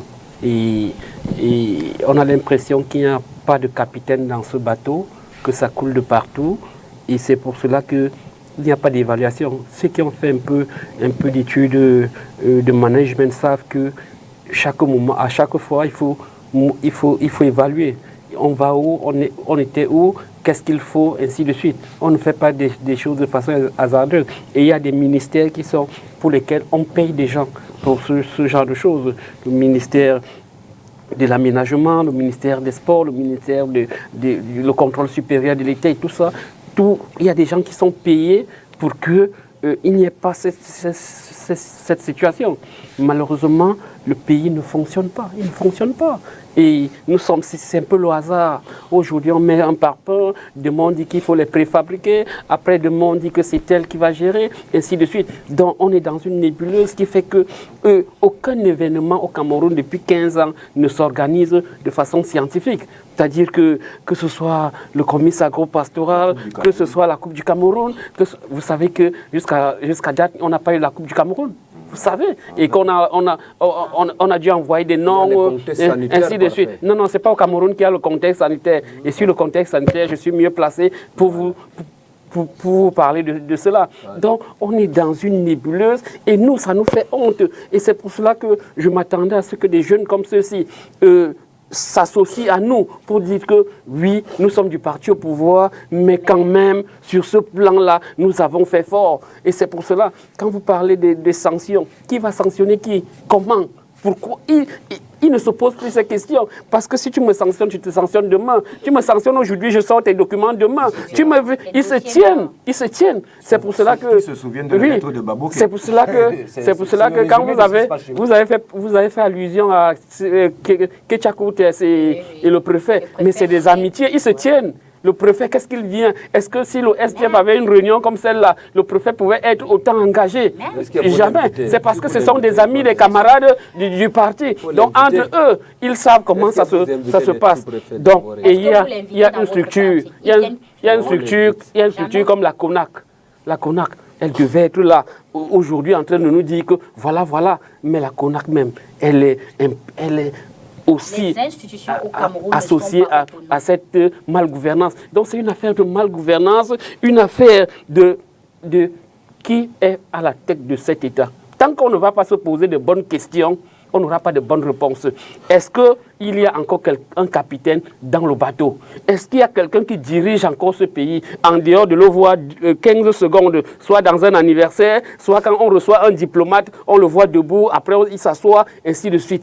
Les conseils des ministres, au moins ça devait être l'objet d'un conseil des ministres. On dit, ok, l'honneur du Cameroun est en jeu. Monsieur le Président s'assoit, le Premier ministre est là, le Président Gongo est là, oui, il est président, peut-être vice-président. Les ministres des Sports, chacun explique. Et puis on sort, on n'a pas encore de vice-président. On sort une résolution, on dit ok, voilà l'état des travaux, on nous fait le point, on dit il faut actionner ceci, il faut actionner cela. Si ce n'est pas fait, on sanctionne. C'est le b.a.-ba. Ça se fait partout. En Côte d'Ivoire, au Ghana, en France, partout. Mais ici au Cameroun, tout l'effort de ces gars, c'est comment se maintenir au pouvoir.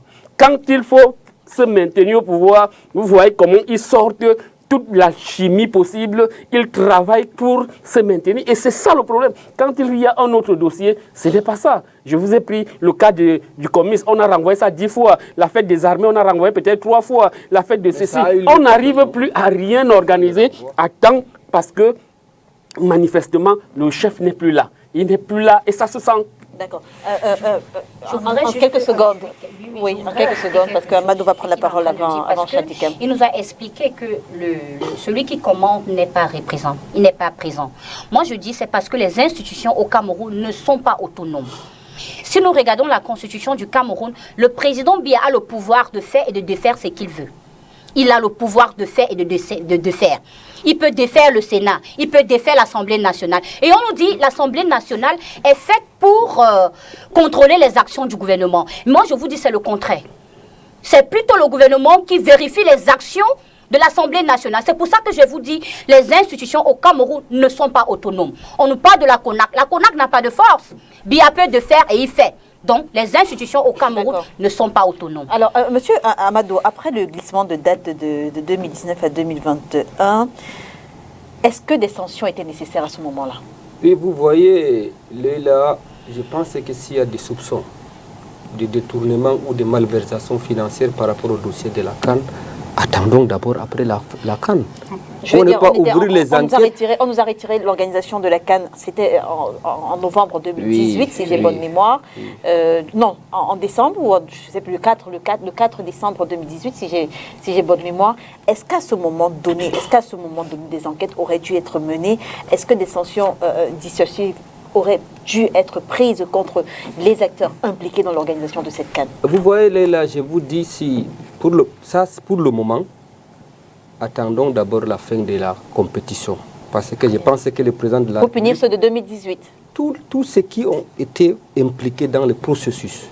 Vous vous rappelez, je pense que la CAN qui a eu lieu, c'est en 72, à l'époque du président Ahidjo. Vous vous rappelez qu'il y a des ministres qui ont allé en prison? Oui, il y a des ministres qui ont allé en prison. Quand? Qui? À l'époque de 72, quand il y avait les compétitions au Cameroun... Tu ne sais pas qu'on t'a raconté, il faut demander. Attends, mon cher. Tu n'étais même pas encore né en 72. Oui, je suis pas... Mais c'est l'histoire. Le président Ahidjo a pris la décision dès la fin de la compétition. Il n'a pas passé 3 mois. Tout le monde était en prison. Et il n'y avait aucun ministre. Est-ce que maintenant la compétition est finie? Il n'y avait aucun ministre, c'est qu'on te dit. Il n'y avait aucun ministre. Quel ministre? Qui était en prison en ce temps? Oui. Bon, peut-être. Est-ce qu'un ministre pouvait rêver ça, de voler? C'est moi qui parle. C'est chez vous que les ministres ministres volent. m'écouter d'abord. Allez, Charles Dicap, je vous en prie. Charles Dicap, je vous en prie. Là, c'est que j'ai dit pour le moment. J'ai dit ceci, s'il y a des soupçons de malversation financière dans le dossier de la CAN 2019, attendons la fin de la compétition. Encore que pour le ministre des Sports, par exemple, celui qui était en fonction en 2018 n'est plus en fonction maintenant. Oui, à l'époque, c'était le ministre Bidumpat qui était au ministère du Sport. C'est pour ça que j'interroge les actions qui ont été faites à ce moment précis. Mais là, les enquêtes, on peut revenir.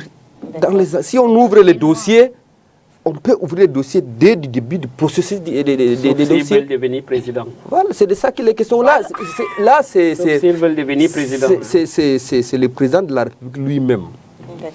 Parce que c'est lui qui lance les là. Vous voyez, c'est le chef d'orchestre. Maintenant, c'est lui qui va décider. Si on peut ouvrir les enquêtes en cas de, on le fera. Et puis maintenant, les responsabilités seront établies. Nous savons tous la suite. Qu'est-ce qu'on peut espérer finalement de ce chantier Olembe, l'interminable chantier? C'était ça le titre de ce thème, le premier thème de cet après-midi. Qu'est-ce qu'on peut espérer au sortir de cette première thématique? Malheureusement, même le championnat camerounais ne se joue plus, ou alors très peu. Nous bénéficions d'un beau stade. Mais il faut s'arrêter là. Le complexe ne verra jamais le jour. Parce qu'aucun gouvernement responsable, même si on les remplace demain, ne peut continuer d'engloutir des fonds pour faire des piscines et des choses comme ça. Non, c'est pas la peine. L'existant, on le gérera comme on pourra. Mais Stade Olembe, il faut oublier. La cérémonie d'ouverture n'y aura pas lieu. Toute honte but, M. Biya devra encore déléguer le vice-président Ngongo pour qu'il aille à la cérémonie d'ouverture, puisqu'il est tellement fier qu'il n'acceptera pas d'aller ailleurs qu'à Olembe. C'est ce qu'il faut comprendre. Je voulais également dire à mon jeune frère et fils du RDPC, vous savez... Il vous appelle grand, il vous appelle grand. Non, il peut même m'appeler papa, parce que je ne pense pas qu'il puisse être mon jeune frère. Vous savez, quand on se baisse 5 fois par jour, on met le front au sol. Non, Charlie, pas qu'on entre dans ce jeu, s'il vous plaît. N'entrons pas dans ce jeu. Vous me dites ce que moi je dois dire. Non.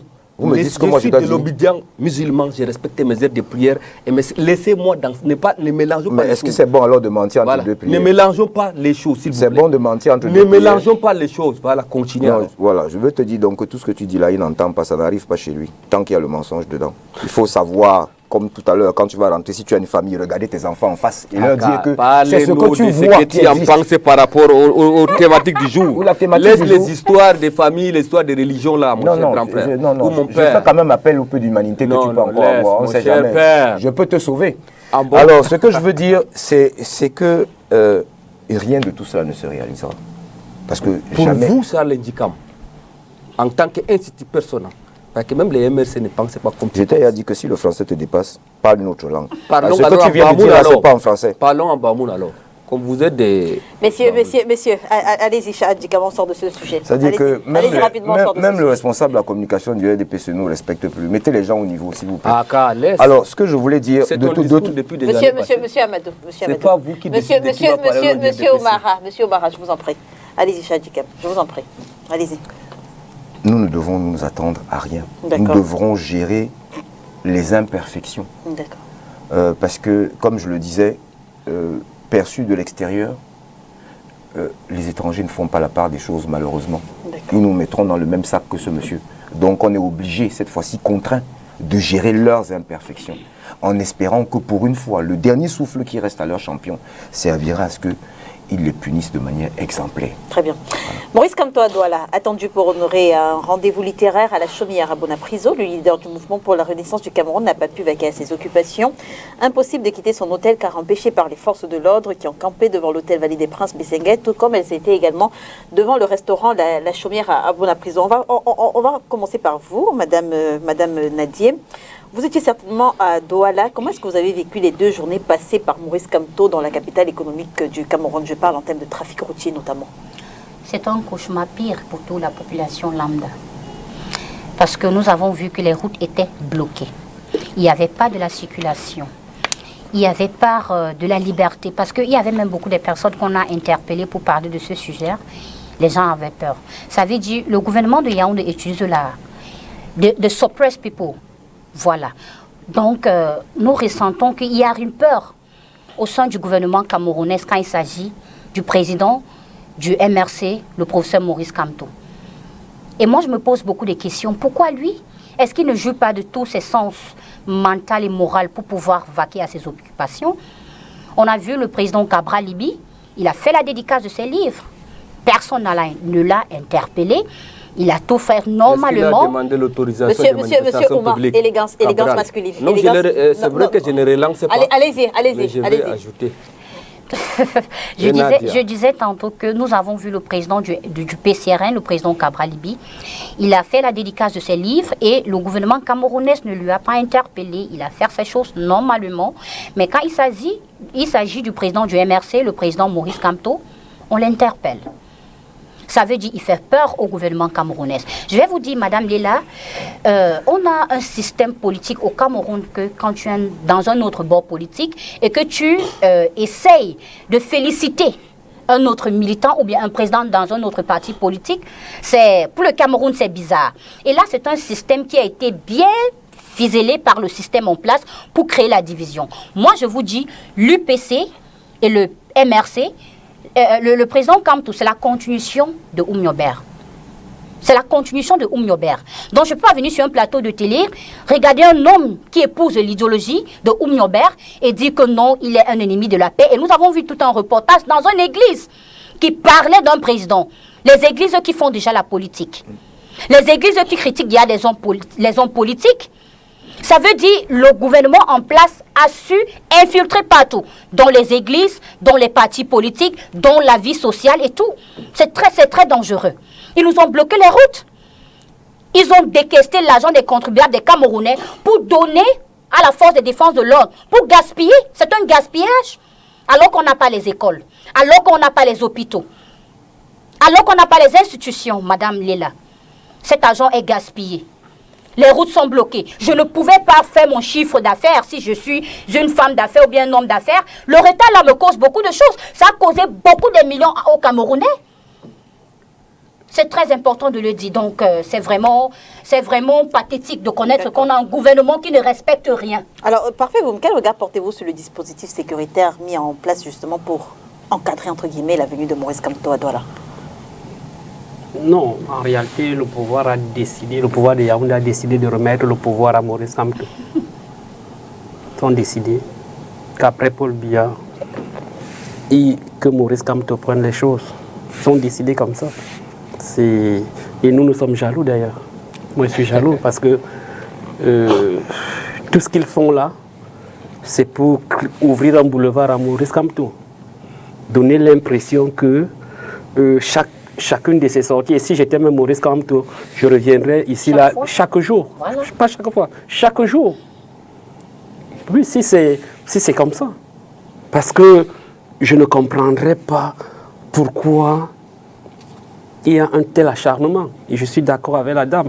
Et d'ailleurs, je dis aux militants du SDF qui semblent souvent avoir des positions ambiguës quand il s'agit du MRC et de Kamto, qu'ils arrêtent ça. Je leur ai dit que je viendrai sur ce plateau défendre les valeurs de liberté et donc défendre les valeurs de liberté individuelle et collective.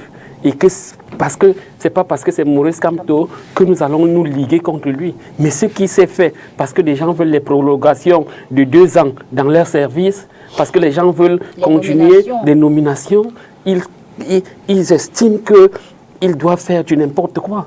Et d'ailleurs, je me suis révolté contre nos leaders, qu'on a acquis un sous-préfet, un adjoint sous-préfet, a interdit de se réunir. C'est dans quel pays? Parce que quand Foundi, le chairman Foundi, l'Indamjoya se réunissaient, un adjoint sous-préfet pouvait se lever et interdire une réunion. Vous aurez dû faire quoi? Marcher sur l'interdiction? Non. On ne rit pas avec une dictature, on la combat à fond. On la combat à fond. Vous appelez pas l'insurrection quand même. On la combat à fond. Et je le dis. C'est-à-dire que, je l'ai dit, mon parti fait partie de cette coalition. Oui, mais je suis choqué qu'un adjoint au sous-préfet, que vaut un adjoint au sous-préfet devant les leaders politiques? Que vaut un préfet devant les leaders politiques? Que vaut un ministre devant les leaders politiques? Parce que c'est nous qui pouvons faire du Cameroun ce qu'il est ou ce qu'il n'est pas. Ce sont les leaders politiques. Mais vous voyez, des gens s'asseyent, ils font une proposition par rapport au code électoral. Un kidam d'adjoint sous-préfet prend sur lui de signer et dire que les leaders, vous imaginez, est-ce que vous savez? Et moi je dis, on dit que c'est la patate qui avait accepté qu'on le mange cru. Je dis, je condamne tous nos leaders qui ont accepté cette affaire. Je le condamne. C'est sans réserve. Et alors, parlant de Maurice Kamto, je ne comprends pas. On vient paralyser toute une ville dans l'illégalité. Aucun texte, aucun arrêté, aucune décision. Déjà, on vient faire un blocus. Et là, j'en veux même aux militants du MRC. Il faut aller plus loin. On ne peut pas séquestrer un leader comme celui-là et vous estimez que la vie va... Et demain ou après-demain, on va dire que l'opposition est faible. Il n'y a pas d'opposition au Cameroun. Il n'y a pas de ceci. Si seulement pour une simple manifestation, une petite manifestation, vous interdisez. Et le jeune homme du RDPC, il vient dire qu'on a eu 3%. Mais on aura combien de pourcents avec ce genre d'action? Donnez-nous, chers amis, donnez-nous la police, donnez-nous la gendarmerie, donnez-nous Elekam, donnez-nous le BI, on aura la préfectorale, on aura 90%. Ah bon? Bande de tricheurs. C'est pour cela que je disais donc avant Elekam, vous avez eu combien de députés? Avant Elekam, 40 quelques. Mais je vous dis que votre tricherie est progressive. Monsieur, maintenant on est le D. Elekam, vous avez combien de députés? Je vous réponds. Votre tricherie est progressive. C'est-à-dire que de 92, de 92 à 2000, vous quittez de 40 quelques à 5. À 2018, vous trichez comme ça. Le développement. Oui, de la tricherie. Refermons la parenthèse. Avec toutes les méthodes. La parenthèse et vous terminez. Je vais chuter pour dire que c'est malheureux ce qui s'est passé. C'est inacceptable.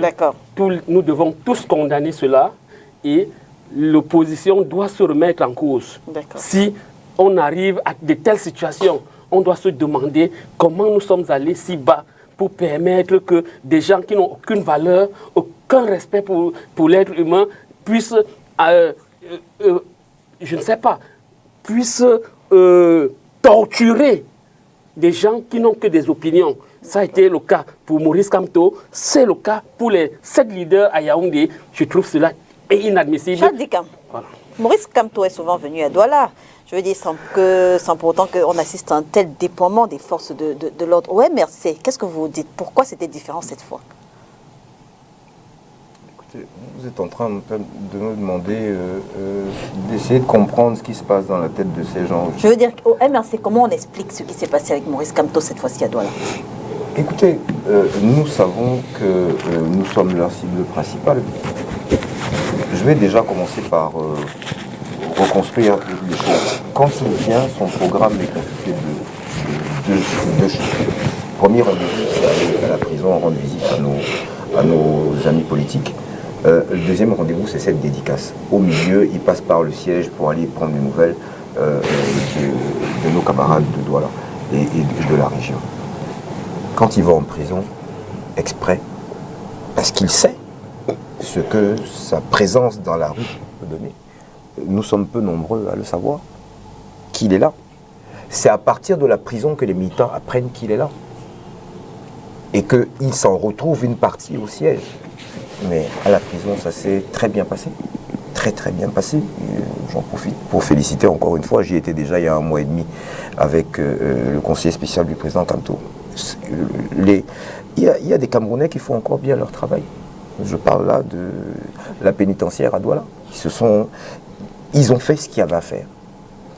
Maintenant, moi je suis persuadé d'une chose, c'est que plus personne ne contrôle personne. Parce que cette ville, il y a un gouverneur, il y a un préfet, il y a un sous-préfet. Le monsieur, le régional de la police, là, celui qui est déjà 3 fois retraité, voilà. Des gens prennent sur eux, sans aucun document officiel. Et on va nous parler d'état de droit. Alors nous devons respecter le droit, les institutions.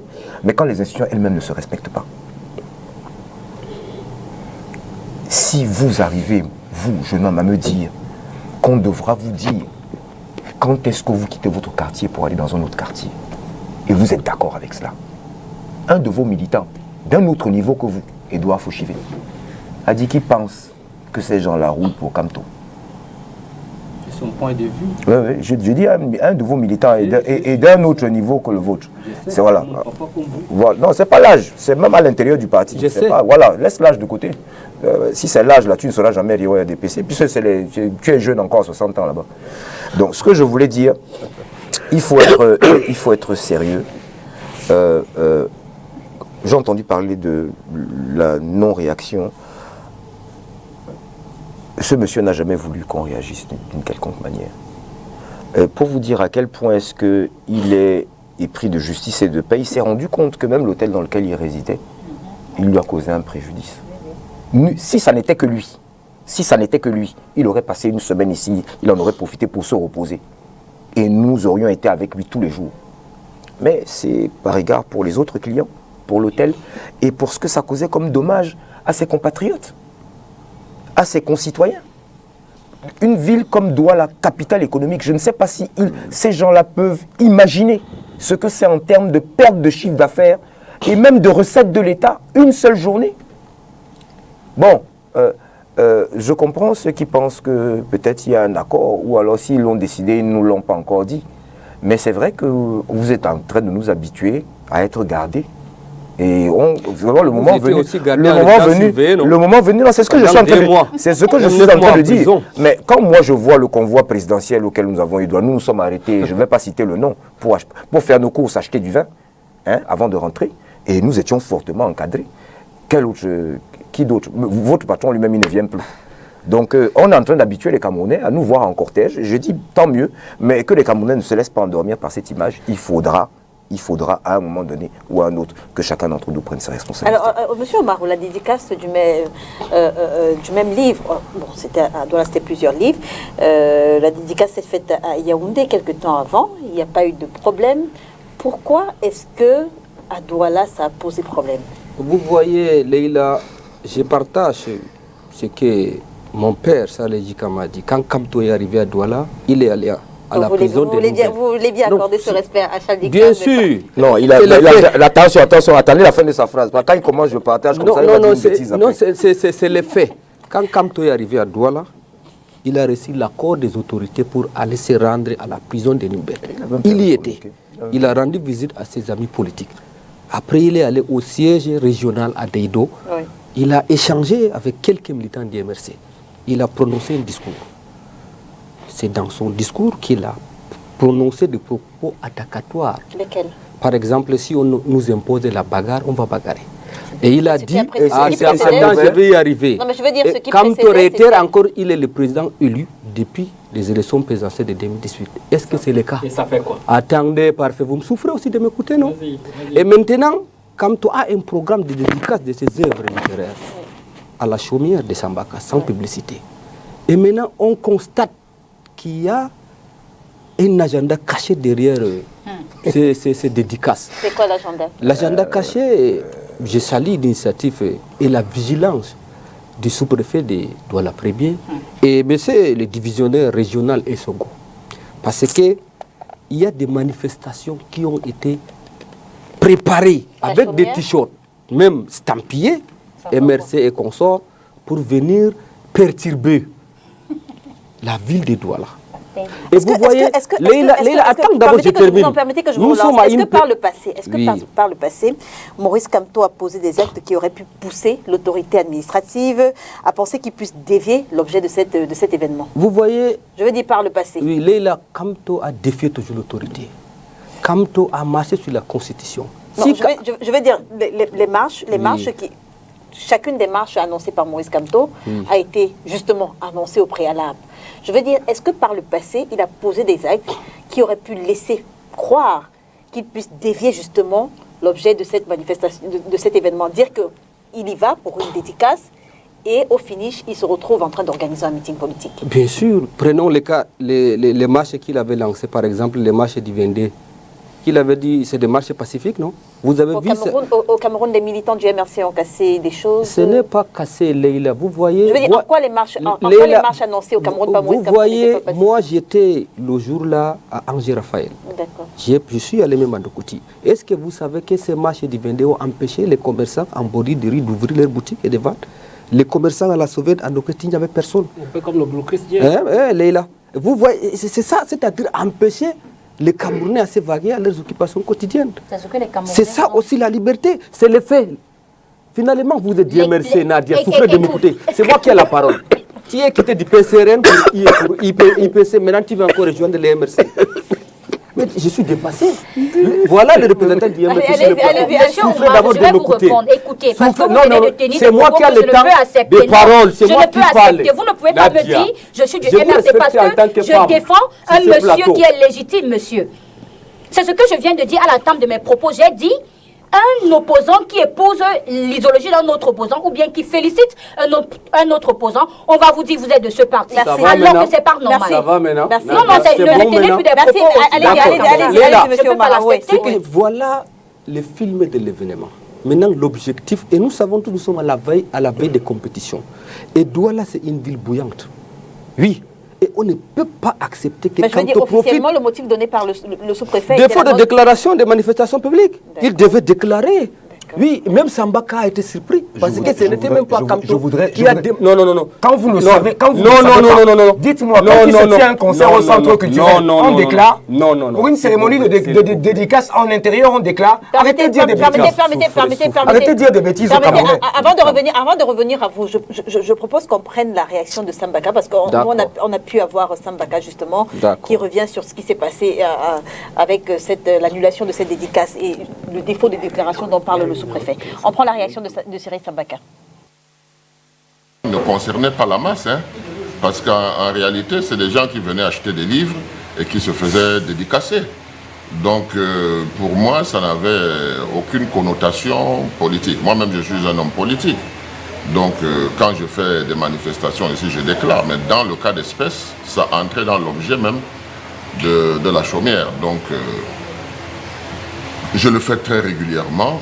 Il y a des gens qui quittent l'Europe, il y a des gens qui sont ici, qui dédicacent leurs livres ici. Il y a des artistes peintres qui viennent faire des expositions ici. Et voilà, donc voilà, moi je suis très embêté parce que et le poète, éditeur et moi-même, c'est comme si on tombait des nues parce que ce qui est annoncé là n'avait rien à voir avec ce qui était prévu. Alors, Cyril Sambaka fait bien savoir que cette cérémonie n'avait pas besoin d'être déclarée parce que ça rentre dans l'objet même de la chaumière qui est également un centre culturel. Leila, à l'entame de mes propos, je vous ai dit qu'il y a un agenda caché. Au départ, c'était les dédicaces des œuvres littéraires.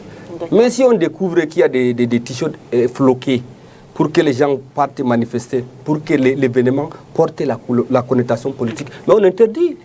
Pourquoi Kamto veut jouer à la dipérie? C'est de ça qu'il est question. Au départ, c'est ce que M. Cyril Sambaka venait de dire. C'était d'abord les dédicaces de ces œuvres littéraires. Et maintenant, les services de renseignement ont constaté qu'il y a des agendas cachés s'agissant de ces œuvres littéraires. Ils ont dit stop. Comment ça se manifeste? Par un acte administratif, non? Où est l'acte administratif? Pourquoi Kamto n'a pas attaqué alors? Attaquer alors vous répondez à ma question par une question. Oui, attaquer alors vous dites justement qu'il y avait un agenda caché derrière cet événement culturel. On a pu également avoir quelques personnes qui se rendaient à la chaumière pour prendre part, pour assister justement à cet événement. On va prendre rapidement ce deuxième extrait.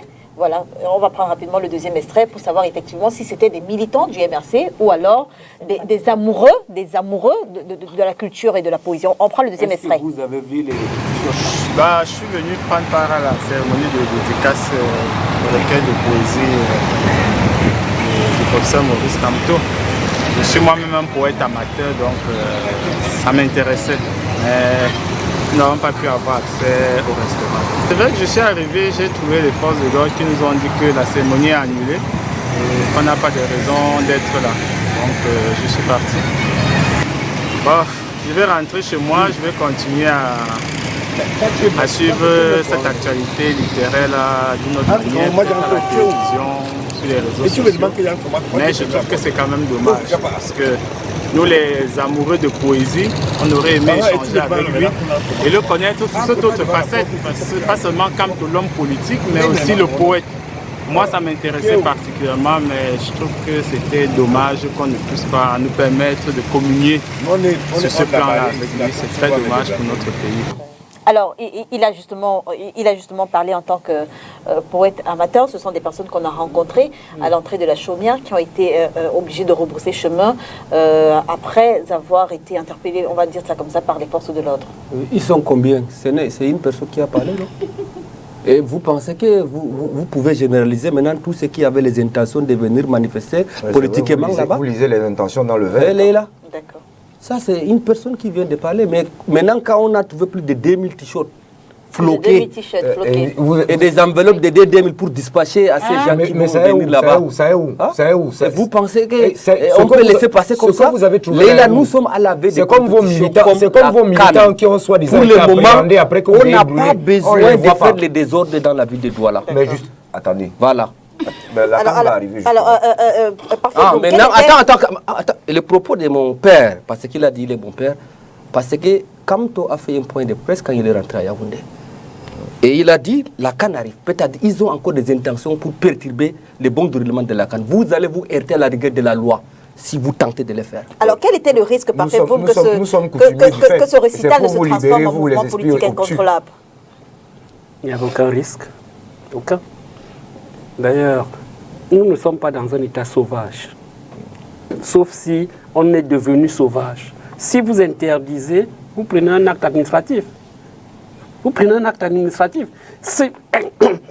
Voilà ce que voilà ce que nous condamnons. Je vais vous montrer les images. Il demande que c'est pris où à la délégation générale à la sécurité. C'est pris où? Allez-y, parfait, vous m'en encore la parole. Au quartier où ça derrière. Je vais vous montrer les images. Parfait, vous m'en encore la maison. La parole. Vous savez pas, on sait de quoi vous êtes. Ils sont dans des illusions, des préfabriqués. Ils vous disent qu'il y avait des risques, ainsi de suite. Et c'est cet état sauvage que nous condamnons. Donc, vous demandez que... Non, vous nous demandez quel était le risque d'avoir des débordements. Je dis aucun. Thierry Sambaka, dans un autre extrait, a justement fait savoir que la chaumière ne peut pas accueillir plus de 300 personnes. Aucun. Voilà. Et c'est pour cela que nous demandons à ces gens de redevenir au moins humains et de ne pas nous présenter ce spectacle hideux qu'on a du Cameroun aujourd'hui, où un leader est là.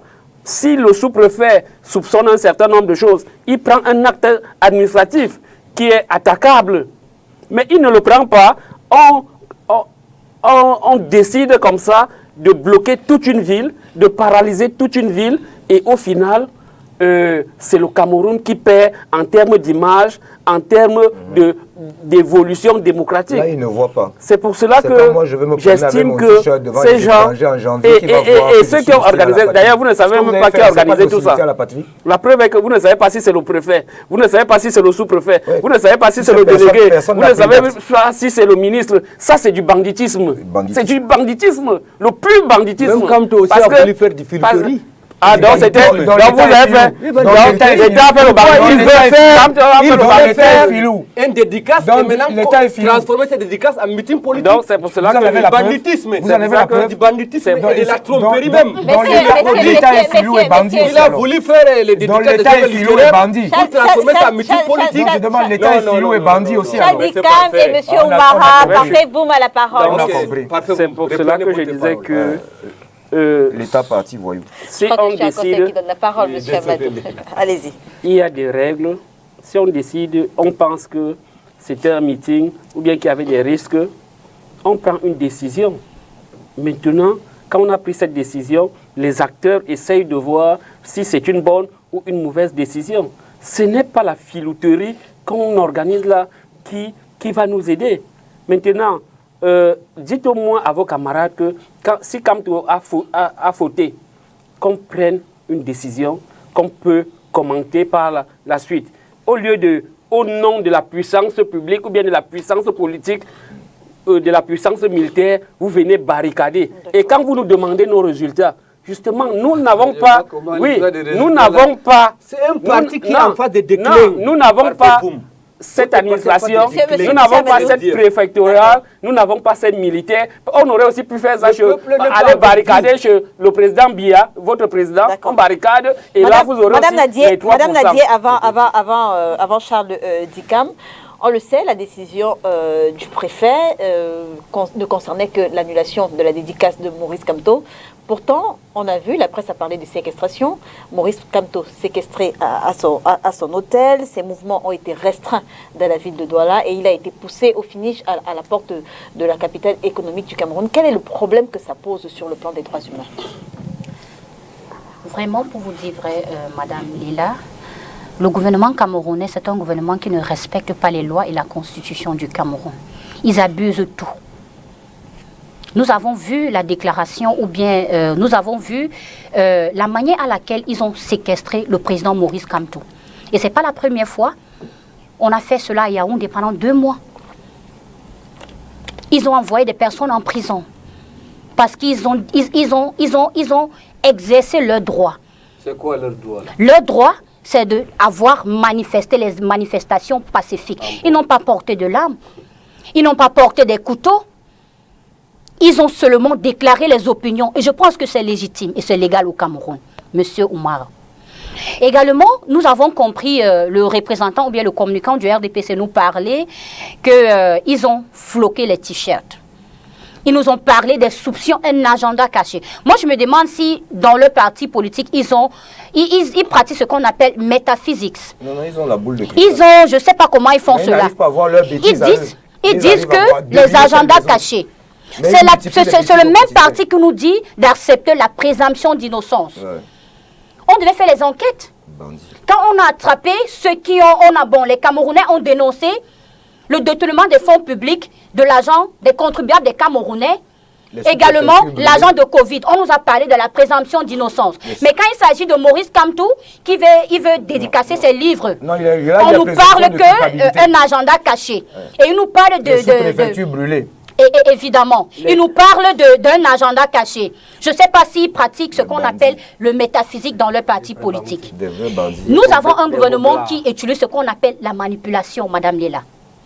Ils nous disent que Maurice Kamto a fait des t-shirts floqués. C'est la même chose qui se passait quand on a tué la jeune fille appelée Caroline Dialé. On nous a dit sa maman avec les armes dans la voiture. On nous a dit sa maman a fui le contrôle parce qu'elle avait les armes, elle est ambazonienne, elle est middleman ou bien une facilitateur entre les ambazoniens et ceux qui les donnent les armes. Voilà le gouvernement que nous avons. Ils sont bien trempés dans la manipulation. Ils manipulent l'opinion publique. Je vous dis, les Camerounais ne peuvent être manipulés. Les Camerounais sont intelligents, ils sont sages. Donc c'est pour vous dire qu'on a un gouvernement qui ne respecte pas la Constitution, qui abuse les lois que eux-mêmes ils ont fixées et écrites. Alors, là, c'est très dangereux pour un pays émergent en 2035, comme le dit le président Biya. Charles Dicam, finalement, votre président national, il nous coûte cher aux contribuables camerounais.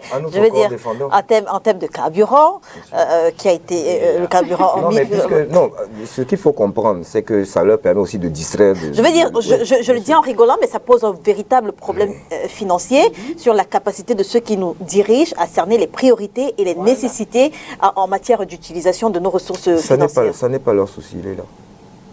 Ils ne se sont jamais préoccupés du peuple camerounais. Ça n'est pas leur souci. C'est de la gouvernance par embuscade. Vous voyez, un jeune qui, a priori, quand vous le regardez à tous ses sens, mais qui lorsqu'il s'exprime, vous vous rendez compte qu'il ne les a pas. Et je me demande, il va rentrer tout à l'heure. Je le dis souvent, quand on rentre en famille, est-ce qu'on a le courage de regarder les siens en face ? On aurait trouvé des t-shirts. On a dit que quoi? Que la politique, c'est le mensonge. Oui, c'est le mensonge. La roublardise. La roublardise, c'est comme ça. Malheureusement, c'est pas ça. Parfait. Et c'est pour ça que vous serez battus. Ce que je voudrais dire, c'est que quand vous êtes capable d'affirmer qu'on a vu des t-shirts, on a trouvé des tricots, mais ils sont où? Pourquoi une action en justice n'a-t-elle pas... Mais vous n'attendez que ça. Pourquoi ce ne sont pas dans les réseaux sociaux comme d'habitude? Tu n'as pas vu ça dans les réseaux sociaux? Non, je n'ai pas vu. Il faut m'envoyer, monsieur Oumar. Je t'envoie ça après l'émission. Allez-y, monsieur Chaltika. Il travaille au laboratoire. Il n'aura pas de mal. Nous avons vu récemment une violence volontaire entre membres de la même famille. Jusqu'aujourd'hui. Certains d'entre vous proclament sur les plateaux, oui, il y en a qui ont été... Mais aucune publicité n'a été faite de ceux-là qui ont été arrêtés. Pourquoi? Mais parce que vous vous tenez tous. Vous êtes des voyous, des bandits. Vous vous tenez tous. Je le dis, je l'affirme. Mais les preuves sont là, patentes. Tous les sujets que nous avons envisagés aujourd'hui, c'est à cause de votre banditisme qui sont à l'ordre du jour. Olembe, c'est qui, c'est vous? Le Covid, c'est qui, c'est vous? La perte des commerçants et des humbles citoyens ici pendant 3 jours, c'est toujours vous. Les édifices publics brûlés, pendant que vous organisez les routes barrées, c'est toujours vous. Vous voulez qu'on invente quoi? C'est toujours vous. Je n'ai rien inventé. Et je n'ai pas besoin. Vous commettez des gaffes au quotidien. Je vous rappelle, un ministre proche de M. Biya, ne serait-ce que géographiquement, ils sont dans le même bâtiment. Secrétaire général adjoint à la présidence de la République a commis une lettre pour dire comment fonctionne votre famille. Il est là en fonction toujours. Ce qui veut dire que ce qu'il a dit est vrai. Il est là. Mais vous vous préparez à votre lutte de clan chez vous. Mais laissez le reste des Camerounais tranquilles. Voilà. Mais ne vous trompez pas. Ne vous trompez pas une seule seconde. Ce qu'on a accepté, vécu avec Paul Biya, personne d'autre ne fera le tiers de la moitié du quart. Je vous dis, tenez-vous prêts, parce que nous sommes prêts. Alors, sur sensiblement la même question, Maurice Kamto qui coûte cher aux contribuables camerounais, j'interroge avec vous le problème financier que ça pose. Je le redis, la capacité de ceux qui nous dirigent à cerner les priorités et nécessités en matière de dépenses des ressources financières de l'État du Cameroun. Là, si on met sur la balance, Kamto, vous voyez les désordres que Kamto va orchestrer à la veille de cette compétition, l'insurrection qu'il veut prôner depuis 2018, la paix, la stabilité du pays. Avec les dégâts collatéraux. Il n'a pas, lui-même il a affirmé cela. Et le Nozo. Lui-même il n'a pas affirmé cela. Et le Nozo, vous n'êtes pas soucieux de la paix là-bas? S'il vous plaît, si je parle, ne m'étouffez pas. Allez-y, justement. Soufflez aussi de m'écouter. Allez-y, monsieur Omara, allez-y. Si vous voulez que je vous dise les défis sécuritaires que notre pays... Vous disiez, si on met sur la balance, Maurice Kamto, les désordres qu'il est capable de causer et les ressources financières de l'État dilapidées, entre guillemets... Non, vous parlez les ressources financières de l'État dilapidées dans le sens... Et si vous dites moi, je suis parfaitement d'accord. À chaque fois qu'on confie la responsabilité financière à une personne, il répond de ses actes. Et le président Paul Biya lui-même, il condamne avec fermeté la corruption. Il condamne avec fermeté les détournements des biens publics. Et j'ai dit ceci par rapport à ces... On a beaucoup parlé, ça a beaucoup jasé, et le détournement des deniers publics lors de la gestion des fonds Covid, par rapport à cette canne. Mais attendons la suite des... Pourquoi on se précipite? Il y a des gens qui ont resté 3 ans, 4 ans, après on les a repêchés. Revenons au cas Maurice Kamto. Sa capacité de nuisance est aussi forte? Non, vous voyez, est-ce que même les gens suivent même Kamto là, est-ce que Kamto, vous pensez que Kamto pèse quoi? C'est un tonneau vide qui fait le bruit. Si Kamto avait le poids, il a fait 9 mois à temps. Leïla, Kamto a fait 9 mois en prison.